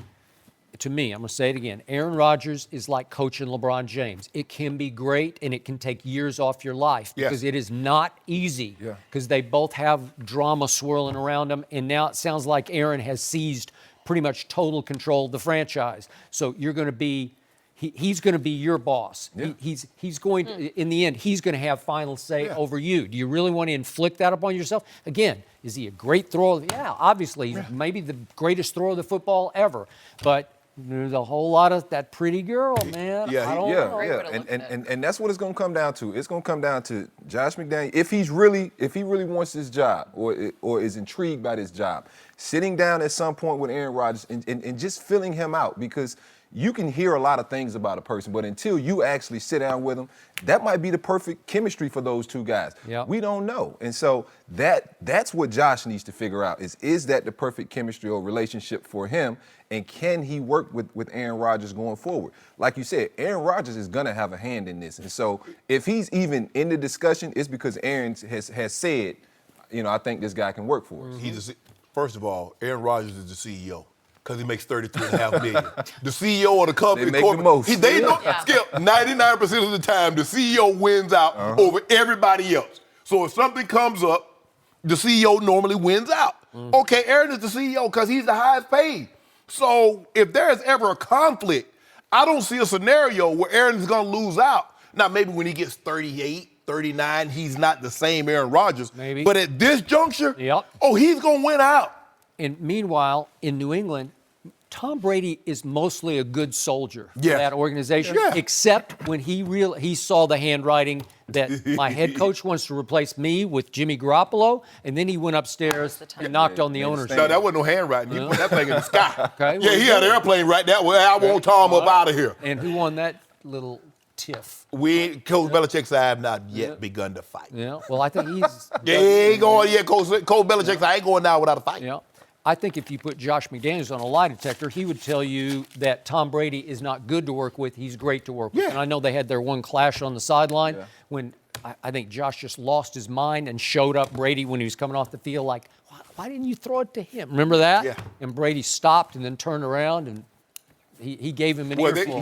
He did give him an earful. That was the time we saw it publicly. Yeah. But when you've been together this long, there's been a lot of pride behind the scenes. Maybe. Yeah, it probably had. And that's what makes me think that maybe he can work with Aaron. Because, come on, as great a teammate as Tom is, I'm sure Tom behind closed doors has had some choice words for Josh McDaniels. And so I think he can kind of handle that a little bit, I think he can. I think any he can relationship, handle that a little bit. D. Hall, you're married. Jenny, you're married. Skip, you're married. I've been in relationships long term. There have been a lot of times that you got to bite your tongue. Oh, yeah, you better. You got to, you know what? growing up and how I grew up in the South, there was a lot of times I really wanted to say something to my granny. I really did, but you know what? You had to just bite your tongue because you're going to hit you in your mouth and you're going to be upset. Yep. So I'm not so sure. I'm certain of it, that Tom is bitten his tongue a lot. When you have those kind of credentials, Skip, and bro, it's like, who you talking to? I got 5 Super Bowl wins, 8 appearances. Who are you, Josh? The reason you got a job is because of me. Mm-hmm. But he's like, you know what? Josh tries to coach him and says, Tom, I need you to do. You right. You right. Okay, but what do we see in Tom versus Time? And maybe it was for the camera. Yeah. But Brady's sitting at his computer late at night at his house watching preseason tape of Cincinnati. Yeah. And he sees something and he calls Josh McDaniels, hey, I just found so-and-so about, like, he's like a little kid. Yeah. Huh? You think he's front? He Do you think so? Yeah. I think he's like a little cliched kid, lame, like, what do you call him? Corny. Corny. That's okay. Corny like that. But see, Corny. he's a pleasure. Jenny loved them all-American corn dodgery guys. Yeah, the secret's out. I do. I'm all in. I'm like, oh my goodness. I'm like, Jenny, come on. I don't mind Don't it. edge. She couldn't tell that was staged. I mean, I thought it was real, man. Stop it, I Skip. fall for You all believe that. you believe everything Tom would do is real. You're like, oh, did it? What kind of card Tom was really going to tire? The only reason I'm sticking around, guys, is because I wanted to get to 9. I wanted to get to 1,000 yards. He They got like you that. good. He got you good. D-Hall, he's like, oh, fooled you. Got to go to work. I got to go to work. maybe Aaron Guess I Rodgers can should retire start now. doing that, though. Like, he needs a little bit of an image change. Maybe we need a little, like, corny Aaron. Yep. But on by his the way, social media. you got to give Josh McDaniels one thing. He made one great move in his life. He drafted Tim Tebow. Oh, I see How you about ruined that? it. No. Did he There not? it is. No, Did he not? There it is. Yeah. Shoot, Doesn't that come qualify Do him you as realize potential Hall of Famer? He traded the first-round pick to move back up to draft Tim Yeah. Tebow. And the guy he took in the second round, I'm not going to even talk about that. Can't even go there? I am- Okay. He had taken Demarius, right, Yes. in the first round. Yes. And then with the 25th overall, he took Tim Tebow. You know what? It worked out pretty he great. He tried to ruin my franchise. That's what he tried to do. Did he? Yeah, he tried to. Well, And we had to get him Tebow. up out of there. Tebow him up took outta there. You wait, heard that? Tebow took you to the playoffs and you beat Big Ben in the I wasn't playoffs? coming around. I said, he got to go. I'm going to end this one right here. Right Okay. here. We can't keep going on Tebow. D'Angelo, thank you for joining us. Jerry Jones had some interesting things to Yes, he say did. about the Kareem Hunt situation. We'll discuss next. No mercy. Welcome back. All right, before we get to our next topic, Skip, yesterday on your Facebook, you posted a very open and honest story about your did. childhood, family, your parents, your love for sports, and truly, I couldn't stop reading it. It was a very powerful perspective about why you are the way you are. And Everything that made me me. it was bold to be that honest and vulnerable, but why right now? Why did you want to tell your story? First of all, thank you for reading it, and thank you if you read any of it, but I do appreciate that, and thanks to all those who read it yesterday when we first posted it on Facebook. My dearly departed mother used to say to me often, you're good on TV, but you're a better writer. And I think that played a part of this, that I wanted to write it in part for her. She wouldn't have loved all this one, because it got raw, but it stayed real. There were no punches pulled, and there were literally some thrown in this piece. But bits and pieces of this story have been written about in various newspapers and magazines over the years. And every time I read a bit or a piece of this story, and you know how you've been there before on this, it frustrated me because as much as the writer tried to understand, he or she couldn't. So this is the whole story. This is the full story. And you and I come in here every day and we do live competitive debate. So I'm in one mode for 2.5 hours every day. I can attest to that. Yes, sir. And I have been doing this very same show for 15 years, many on the other network, some here with you. And I love doing this with you, but I know that it puts you in one mode every day. So our faithful longtime viewers only see one side of Shannon, one side of Skip. Correct. And I've been asked many times by various other media people, why don't you show more of yourself? Well, we don't have, it's not the format. I can't suddenly stop down and tell the story of this or that happened to me, although you do occasionally. I do. But I just compete with you every day. So this was one chance to just let it fly straight from the heart, straight from the soul. And it reminded me, I used this line to my wife Ernestine when I finally finished this. It took about 6 months to get it right. But there's a famous journalism line from the late, great Red Smith of the New York Times, longtime sports columnist, and he was asked about writing, and he said, writing's easy. You just open a vein and bleed. And I bled all over all these pages that you two read, and it's my story from start to finish. And if you want to know what makes me tick, this is what makes me tick. Well, Skip, I'm glad that you shared it, because I knew your name, but I didn't know your story. And like you, sometimes that when things happen to us as a youth, we don't understand it at the time. And I think now that where you are now, you get to look back and you say, you know what? It took all of that to get me here. Correct. It took all of that to make me me. And at the time that it was happening, Skip, I can assure you, you probably wasn't as appreciative I was not. as you are now. It wasn't pretty.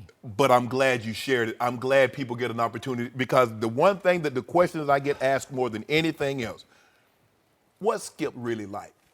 And the thing that I tell people, Jenny, because he's not lying, Skip and I, we don't ride the elevator together. We do very little talking other than right here, because he's coming to do battle. We're like two heavyweight fighters.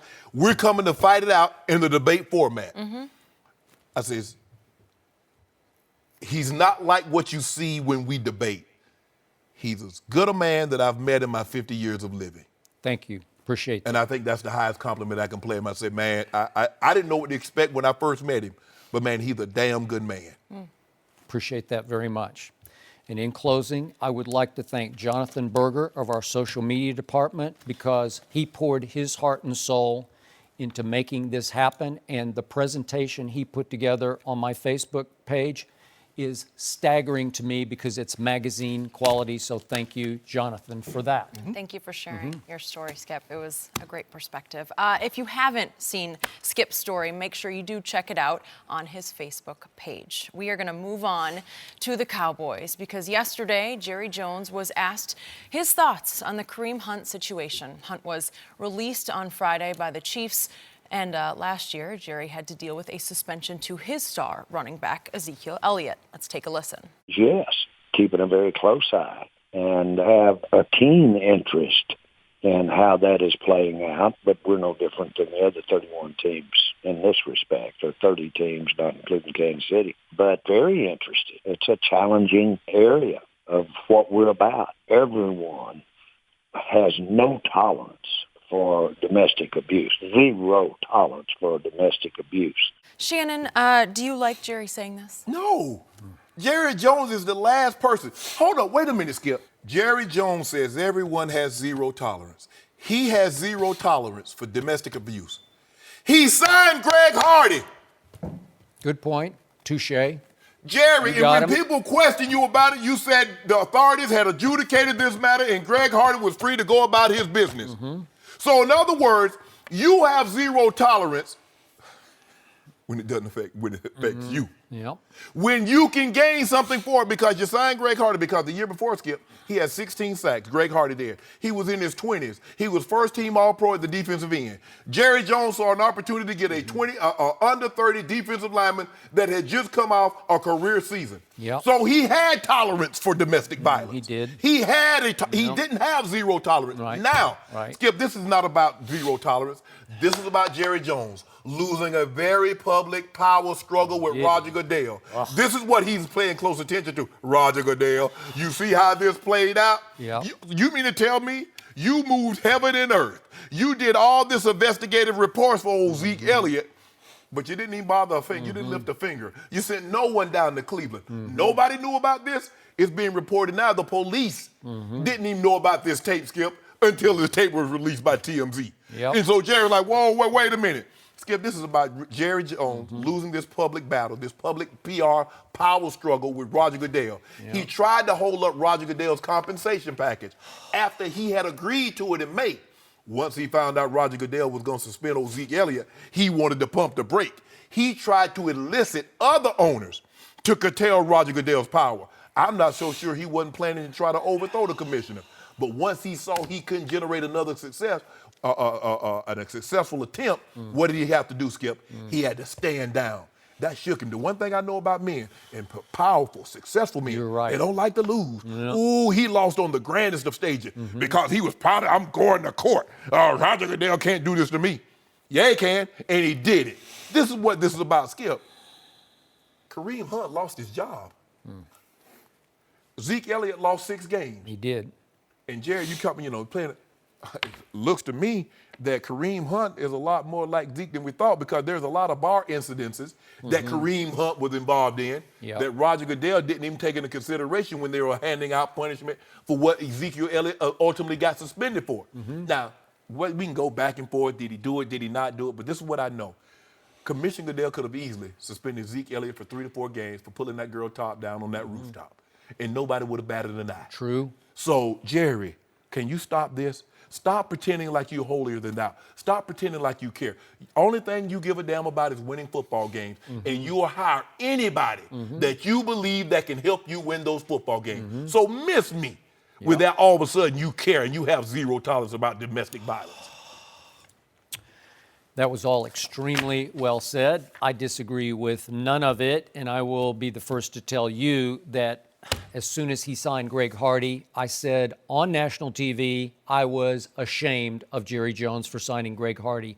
That was open and shut case to me, and we've gone through the details of he lost the bench trial, and then in California, you can file an appeal. They'll wipe it away. In North Carolina. North Carolina, excuse me. Yeah. So be that as it was, I'm not objective about this. And anything involving domestic abuse is the slipperiest of slopes. So it's difficult for me to even talk about this. But I'm still a little raw over what happened to a guy I love, Ezekiel Elliott. I love him as a football player. I don't always love his behavior off the field. And we know lots of that's gone the wrong direction. And yet, I'm going to say it one more time, Jerry Jones kept saying publicly, there's nothing there on Zeke. And then we do know that Kia Roberts, the director of investigations under Roger Goodell, interviewed the accuser of Zeke 6 times. And she was the only member of the league office to interview said accuser. Correct. And she concluded not credible. And she asked to testify at Zeke's hearing, his appeals hearing, because, and she went against her boss on that. Correct. Because she felt so strongly that Zeke was getting a raw deal here. Correct. And Zeke still, after he fought it at several levels of the court, just the way Brady fought on Deflategate, he finally, ultimately, and predictably, he lost. And Goodell slammed down the hammer, which is, for first-time offense, it's 6 games. Right. And he did 6 games at the end of the year, near the end of the year. Correct. And it tore me up because I got it in my head that Kia Roberts was right. I don't know that for a fact, but it seemed like Roger Goodell just sort of big-footed Jerry Jones, and it became more of an ego battle than a truth battle. And I still don't know. Again, domestic violence, if there's any hint of it, you're out. You're gone. And I think that's the thing the NFL, Skip, I think that's what the NFL, when it comes to the forefront, whether it's true or not, the NFL feel they need to take a stance because they were so lax on these issues in 2014 when they burst onto the scene. Why not get an independent, get 3 people that's not involved with the NFL, have them go before? Because see, I thought that's what they did, but go ahead. Get a 3-person panel. Right. Someone that's very profound in this field, and let them determine, okay, this is what we're gonna do. Remember, Kia Roberts had been a district attorney in Brooklyn. Go ahead. Right. We're gonna sit you down for a minimum of 6 games, but throughout this process, you're gonna have to come back weekly and talk to us. If we feel you've shown the proper contrition, we'll put you back on the field. All right. If not, we'll keep you off the field. But this is what happens, Skip. The NFL removes itself from it because it's like, hey, that's what hockey does. That's what baseball. Hey, somebody else did this. You got to be mad at them. You can't be mad at us because right now the NFL, this is not what the NFL was set up to do. They're an entertainment business. So they're trying to dole out punishment for things they're unqualified to handle doesn't serve them very well. It does not. But Jerry, you know good well, you don't care anything about this. This is about you losing that power stroke. Skip, and he was willing to go to court to try to get the commissioner's power curtailed, the very powers that they gave him to do. Because, see, here's the thing. This is what we know about punishment. We love punishment as long as we're not on the receiving end of it. Yeah. See, Zeke was on the, because remember, Skip, what he told Mr. Kraft, when they would go suspend Tom Brady for Deflategate. Well, Robert, you got to do what's best interest of the team. You got to bite the bullet on this one. So guess what? When the shoe was on the other foot, Mr. Kraft was sitting in his hammock with his hand behind his head like this here. You got to bite the bullet on this one, Jerry, because you get no help from me. And then he stood down like a good soldier was supposed to do. Yep. But this is what this is about, Skip. I'm not trying to excuse Kareem Hunt's behavior. He was wrong. He said it was wrong. He did. I wish the situation had never got to this. It could have got de-escalated before this, but it didn't. Yep. But Jerry, you're not the one. Maybe some other owner, Skip, that hasn't signed a player that's committed this act. Maybe I'm willing to listen to him. But I can't listen to Jerry Jones on this one. No.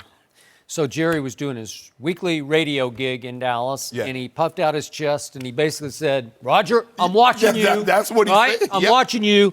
Don't you let Kareem Hunt have an appeals hearing and get his suspension reduced to 4 games or whatever, right? Because I'm watching you. He lost his job. Yeah. Zeke didn't lose his job. No. Kareem Hunt missed last week's game. Like I said, he's gone unclaimed. It's hard for me to believe, Skip Bayless, he's going to get signed this year. The rest of this year. The rest of this year. Starting next year? Maybe next year. So. Who knows? Maybe, go through the process and see. Like I said, but the NFL. So he's effectively lost, 6 games this year? Right. So he sort of got his... Right. And he's going to miss the playoffs, which doubly hurts. Okay. But at NFL, you got to get a 3-person panel. You got to get out of this kind of business of doling out punishment. Commissioner, look, you've done a great job of growing the NFL and making these owners money. Yep. The product is as good as it's been. The ratings are up. The fan loves it. But this is not what you're qualified to do. You better get someone that's qualified to handle this, Skip Bayless, and remove yourself from the equation. And when fans get upset with the NFL, no. That's not what we do. We do the entertainment aspect, where the game's going to be, who's going to get the Super Bowl. But when it comes to a punishment for domestic violence, we let people that are qualified, that's been in this field for years and years and years, they determine that this guy should have been suspended for 6 games, 8 games, and he's shown the proper contrition. He's gone through the process, and he deserves to be back on the field. We're going to have to let this one play out. You got me on this one. Yeah, it's... We will see what goes on next, because Jerry always knows we are listening when he makes those comments. Are the Lakers relying on LeBron too much? We'll discuss that with Kenyon Martin next. No mercy.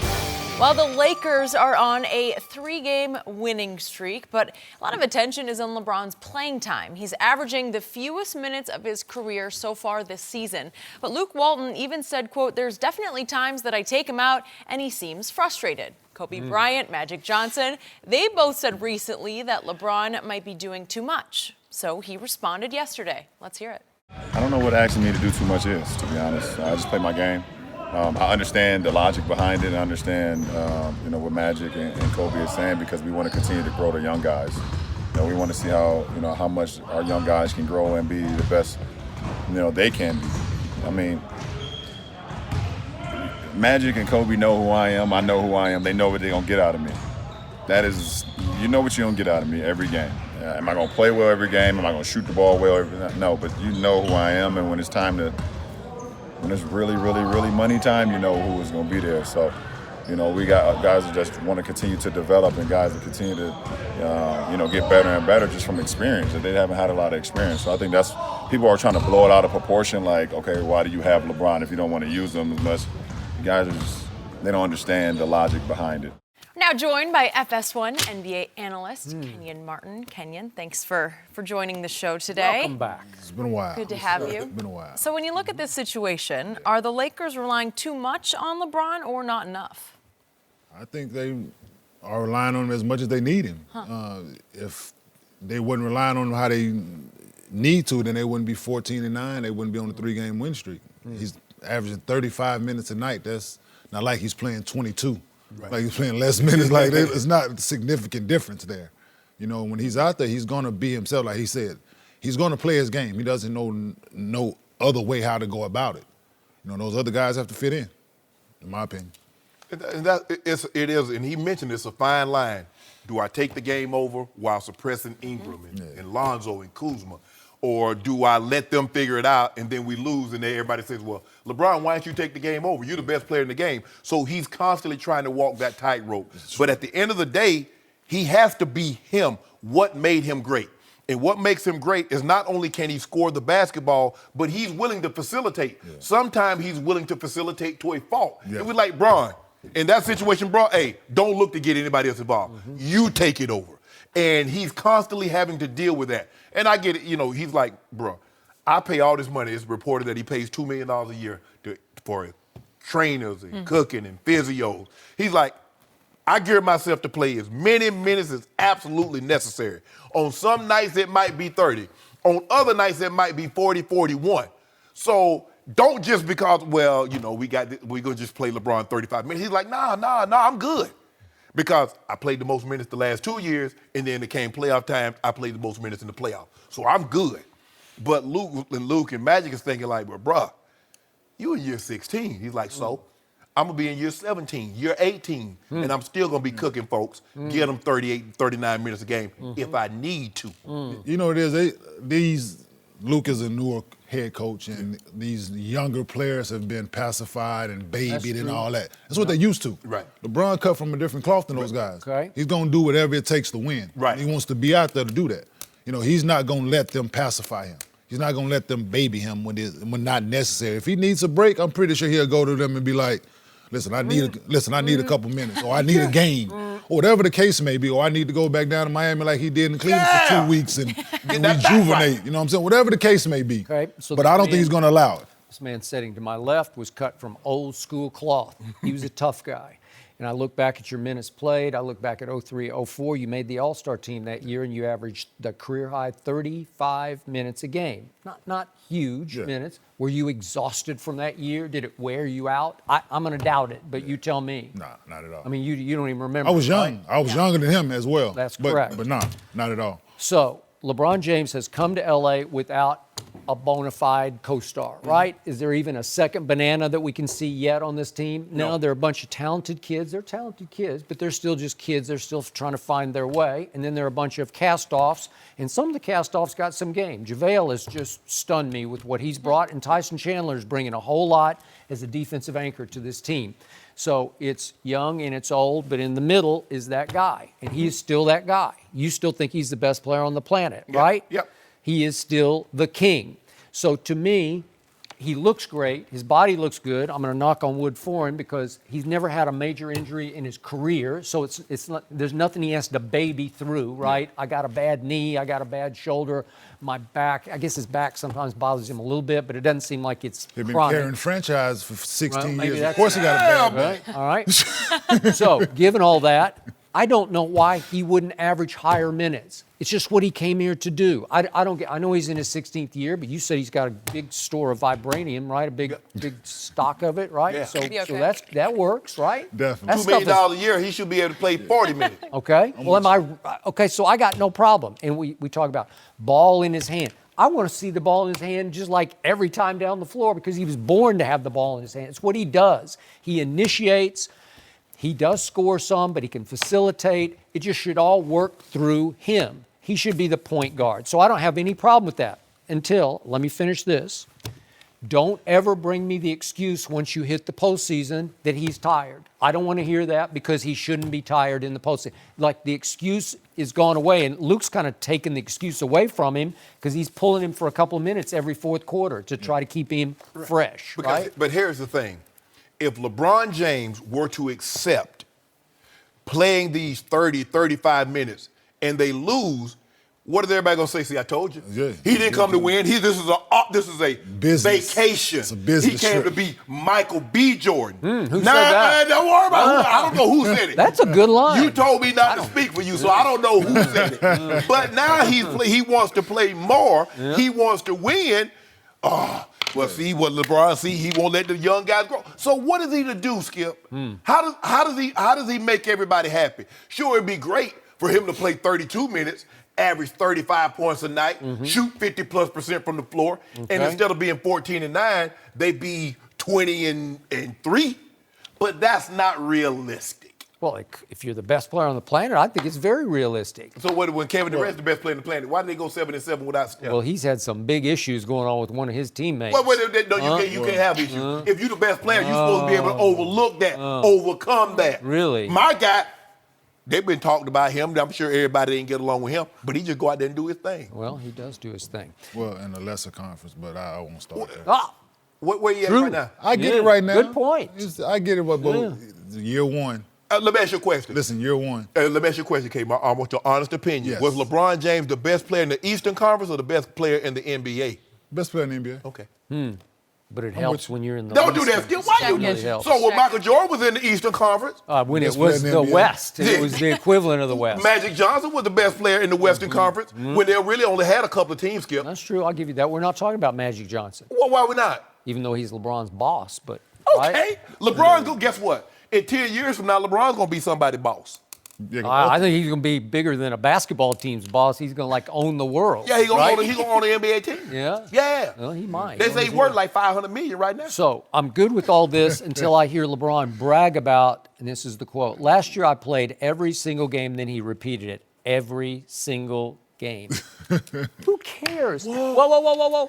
Michael Jordan played care. every single game 9 times in his career. What are we talking about, to your point? Spoiled kids? Like, does that work in today's NBA where I played every single game? Well, once upon a time, not that long ago, everybody played every single game. Well, people bring it up because it's him. Yeah. Because he's never done it and things like that. So people bring it up. So he and did it people, for the first time in his 15th Yeah, year? but people pay attention to stuff like that nowadays, man. That's they part swallow of, it, or That's they- part of the analytics of sports. Can I ask you a question, Skip Bayless? If you had a problem with LeBron James saying he played every minute of a Game 7, did you have a problem with Michael Jordan mentioning? Hold on, let me finish. Don't cut me off. No. If you had a problem with LeBron James saying he played every minute in a Game 7, I just need to know from me and for Kenyon and for Jenny, did you have a problem with Michael Jordan mentioning in his Hall of Fame speech that he played a Game 6 or Game 5 with 102 fever? Did you have a problem with that? He did that. Well, LeBron James played every minute of Game 7. He did that. Did he have a temperature more than 98.6? See, Oh, they had that. you see what right? you did, Skip Bayless? You What? I didn't do anything. I you just listen. answered your question. I'm just asking, do you have a problem with Michael saying that? I'm glad you brought this up because I didn't get to read that quote, but he was bragging yesterday. He said, I played a Game 7 of the finals, and I damn near played every minute. So what? You should play every minute of Game 7. Michael Is there a Game 8? Is there a Game 9? Michael Jordan right? should, It's over. Michael Jordan should have played with 102 fever. He did. Okay, And then. he dominated the whole game. And what's a triple double in the Game 7? Is that domination? Not if you need somebody to hit the last. Don't do that. Right? Don't do that, Skip. Well, come on. Don't do that, Skip. Well, he can stuff the stat sheet like nobody What who you ever played mean? this game. What you It's mean? okay. So Skip. I played 47 minutes in Game 7. So what's What else are you supposed to If do? you don't mind me asking, if he's out there for 37, 38 minutes, 40 minutes in the playoffs on most nights, what's he supposed to do?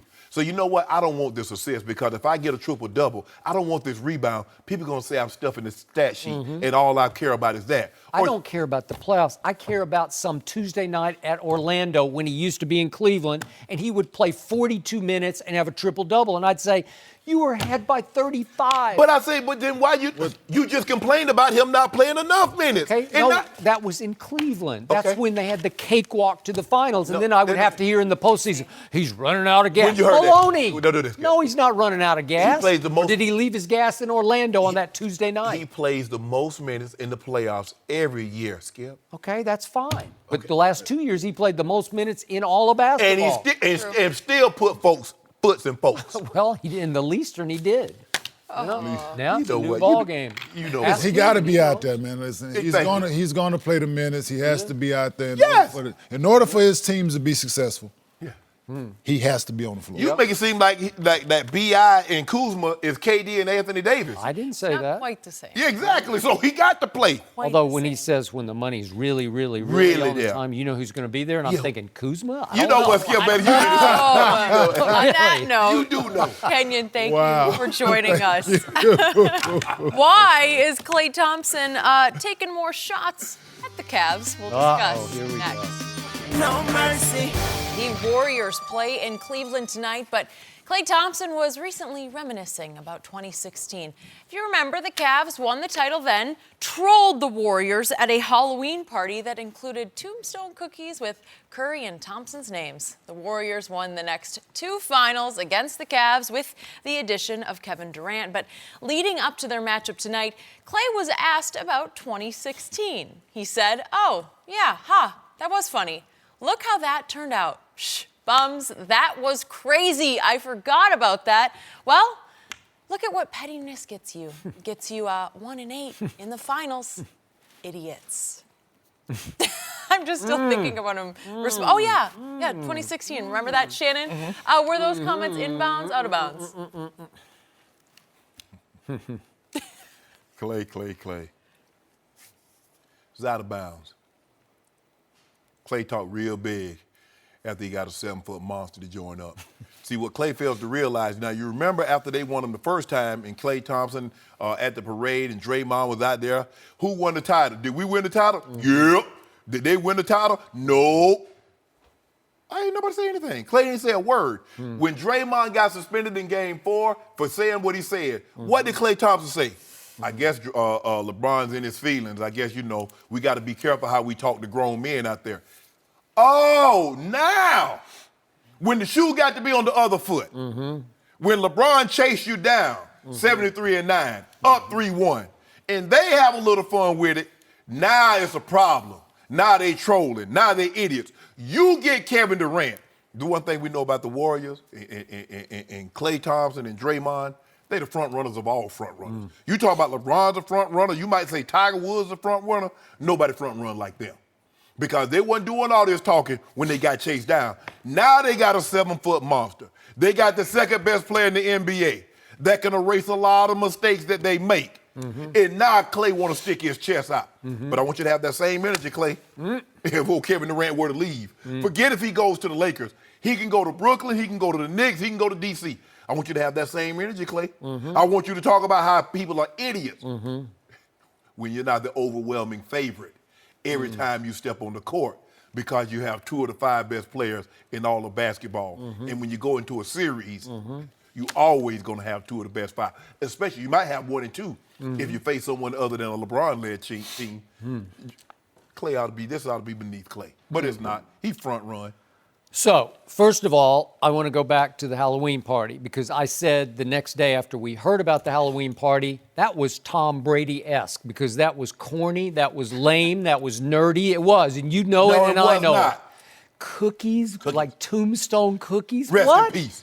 You're going to bake them away? Is that what you're going to do? Nah. You're going to bake them? Really?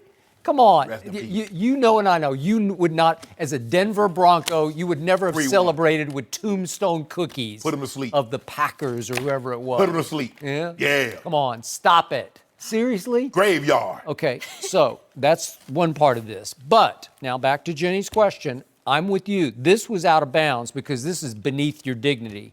And again, it sounded like from his answer he got caught a little off guard, like, oh, I hadn't even thought of that. And then he just goes off on them and concludes with the word idiots. Idiots? And yeah, they 1-8'd your guys the last 2 years. But they did have the best player on the planet on their side. Yes. So you just agreed that Kevin Durant was the best player? No. He was right? No, they had Skip. Look, hold on. When Klay Thompson scored 11 points and KD had 43, and he was up there like a cheerleader, I thought, hey, because he didn't do anything in the game. He had pom-poms and a skirt on. He rah, Cam, kicking his leg up. What did he do? Kevin Durant. See, it's easy, Skip. Let me tell you how it was. True story. Skip, when I was in kindergarten or first grade, I had 3 aunts, a brother, and a sister that all rode the bus. 2 of my aunts sat together. One of my aunts sat with her friends. My brother and sister sat together. Now, the bus was crowded, but guess what? I had a seat by myself. I was bad. 3 aunts, a brother, and a sister. What they gonna do? Get up so I can sit down? But then all of a sudden, Skip, the dynamic shift. I was alone. So that I had to act accordingly till I started growing a little bit, Jitty, that I still didn't want nobody to sit with me. You see, Klay? Klay talked real big when he got a 7-foot monster that's a protector. Okay, this is why you should be very happy with these quotes from Klay Thompson, because it shows you just how vulnerable the Warriors are right now. Because that's without Klay, even with him, Not this is thin-skinned. This is defensive. This is. I'm not sure how great we are, because if he really thought they were dominating great, prohibitive favorites, he would have just shrugged this off like, who cares? True. Like that's irrelevant to them, right? But when you have that guy, you can talk bold. Yeah. And that's what Klay is doing. He's talking bold. Oh, trolling idiot.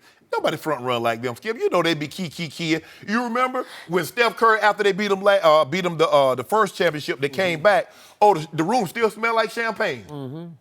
Oh, Klay, I ain't hear that. Yeah, I ain't hear Klay say nothing.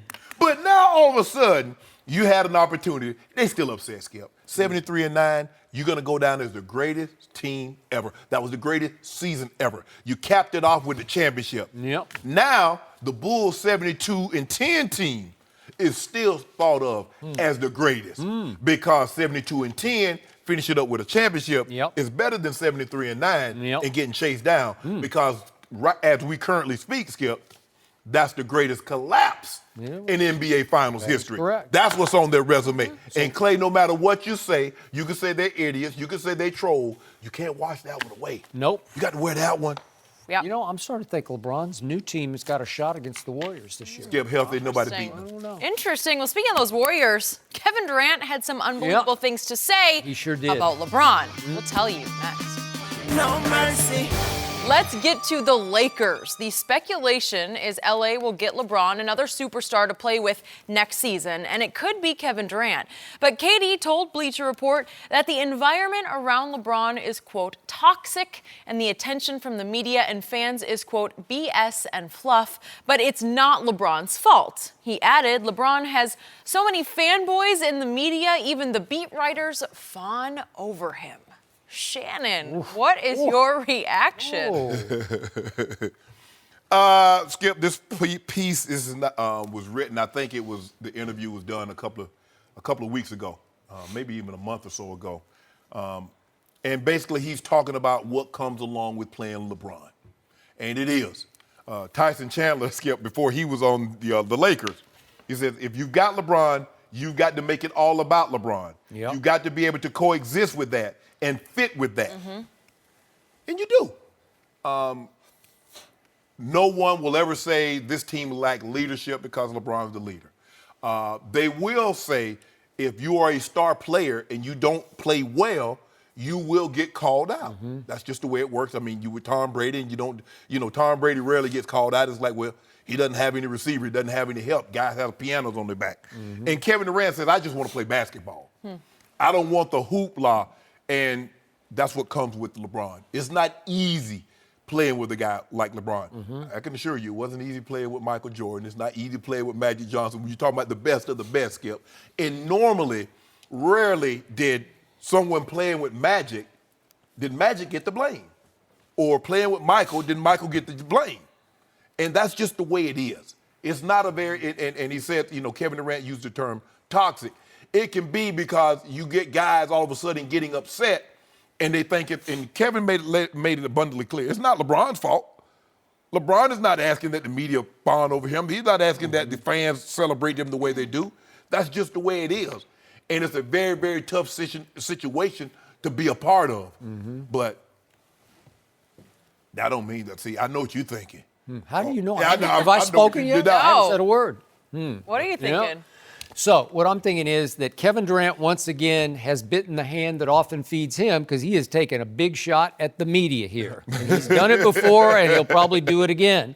But he is bashing the fanboy media people who follow LeBron. He's saying that's what makes the LeBron situation toxic because they hang on LeBron's every word. And he calls them the groupies, the LeBron groupies in the media. Really? Wow.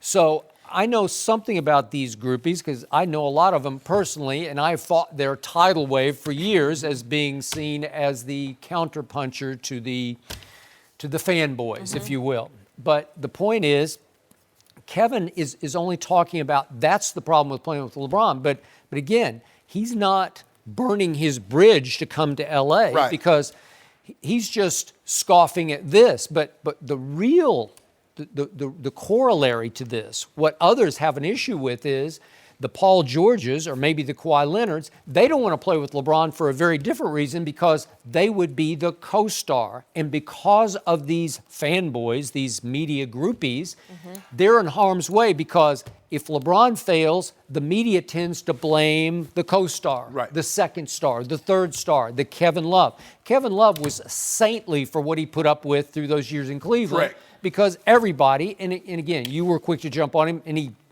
deserved it. But you're in harm's way, because LeBron is the king. He is, quote unquote, the best player on the planet. And if the Cavaliers in Cleveland, if they lost, who's going to get the blame? Not LeBron, for the most part. It's going to be Kevin Love. It's kind of hard to blame LeBron if he puts up 40 and a triple-dub and Kevin Love has 7 points and 6 rebounds and they lose by 5 points. It's kind of hard to blame LeBron. Skip, if you don't mind me asking, if Paul George says he didn't want to be a co-star, blah, blah, blah, what's he in OKC? It's a much smaller market. It's like the third smallest market in the league. Remember when they lost to Utah and Paul George scored, what, 5 points, 4 points? And he didn't score a basket in the second after half. the first quarter. He got blitzed. They didn't blame Russ. They blamed you. I don't remember that. Exactly. I thought he got away with it. No. I did. I thought he got a pass. I tell you what, and then, Skip, when he was in Indiana and he went head-to-head numerous years with LeBron, and LeBron cooked him at every turn. That is true, because he is the poor man's LeBron. See, he is George Paul. See, Paul wants to be a number one, but then when he goes down to LeBron, he doesn't have enough help. Now he goes and be second fiddle. He wants no responsibility when things don't. Hey, nah, bro, you don't get to have it both ways. But Kevin Durant's like, look, all this was going on playing with LeBron. I don't believe it's that bad, because if you can ball, you can ball. See, Kevin Durant, like, I can play with anybody. Toss the ball, pump the balls up, let's go play. Let's go hoop. I don't need to be a leader. I don't need the first best. I don't need to be the best player, or the second best, or the third best, because I put my skills up with anybody. Everybody can't do that, KD. Everybody ain't 7 foot tall and can go get buckets like you can. So playing with LeBron with you would be a cinch, would be a breeze. And then you'd have fanboys in the media.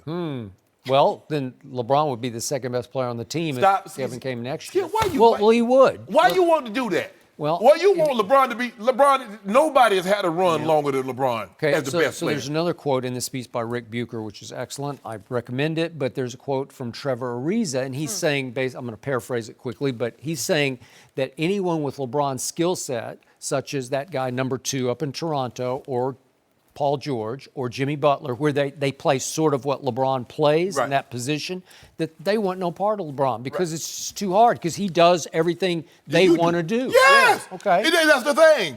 He does everything. It's like being Steve Jobs. I mean, how do you do? Because he not only was the CEO, he's the smartest guy in the room. So all these ideas that he's coming up with. So you want to be that, but he's that. So Kawhi is a poor man, and Jimmy Butler is a poor man.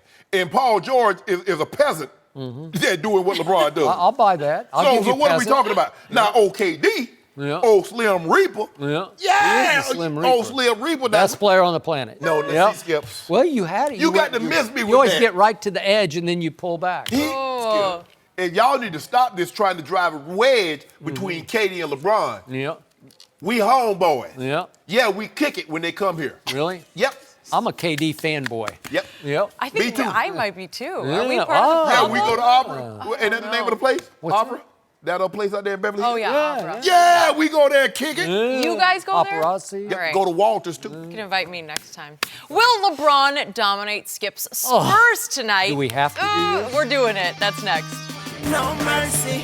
Time for a final topic of the day. The Lakers are going for their 4th straight win tonight against the Spurs. LeBron, he's averaging about 30 points, 6 rebounds, 6 assists during the winning streak. Meanwhile, things are not going well for the Spurs right now. Last night, they lost by 34 in Utah. And They've been blown out in 3 of their last 4 games. Skip, I am sorry to end on this note. Why do we have to talk about it? Let's change the subject.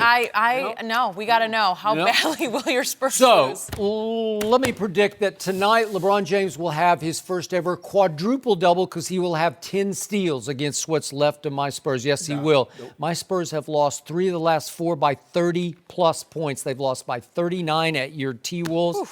31 at Houston, 34 to the Jazz. What has happened to my Spurs? They lost their point guard, DeJounte Murray. They lost their best player. No, they did not. That guy, he's long gone and forgotten. Looking good. Yeah, number 2. Looking good. He'll always be number 2 to me. But the point is, this is going to be a cakewalk. I'm predicting LeBron 130 to Spurs 99. The spread is only 8.5, and I'm not buying that because the Lakers do not shoot free throws very well, and they turn the basketball over, which will keep the Spurs in the game and make this game a lot closer. But I just need the Lakers to win this game so I can collect on my due. We did not. I didn't take it. I didn't take it. I'm sorry. If you can find the clip where I took it, nope. My homeboy Steve wrote that down. Yeah. My homeboy Steve wrote that down. No, I think he told him to write that down. No, I'll get my due. Now we are fictionalizing bets to get even. So that'll be 9. I did not take that bet. I think you did take I that did bet. not Yeah, take you did. it. Yeah, We're you going to did. have to look back at the tape. No mercy. Thanks for listening to the Undisputed Podcast. I'm Jenny Taft. Join us again at the same time tomorrow morning, 9:30 Eastern. We'll see you then. Fox Sports 1 of 1.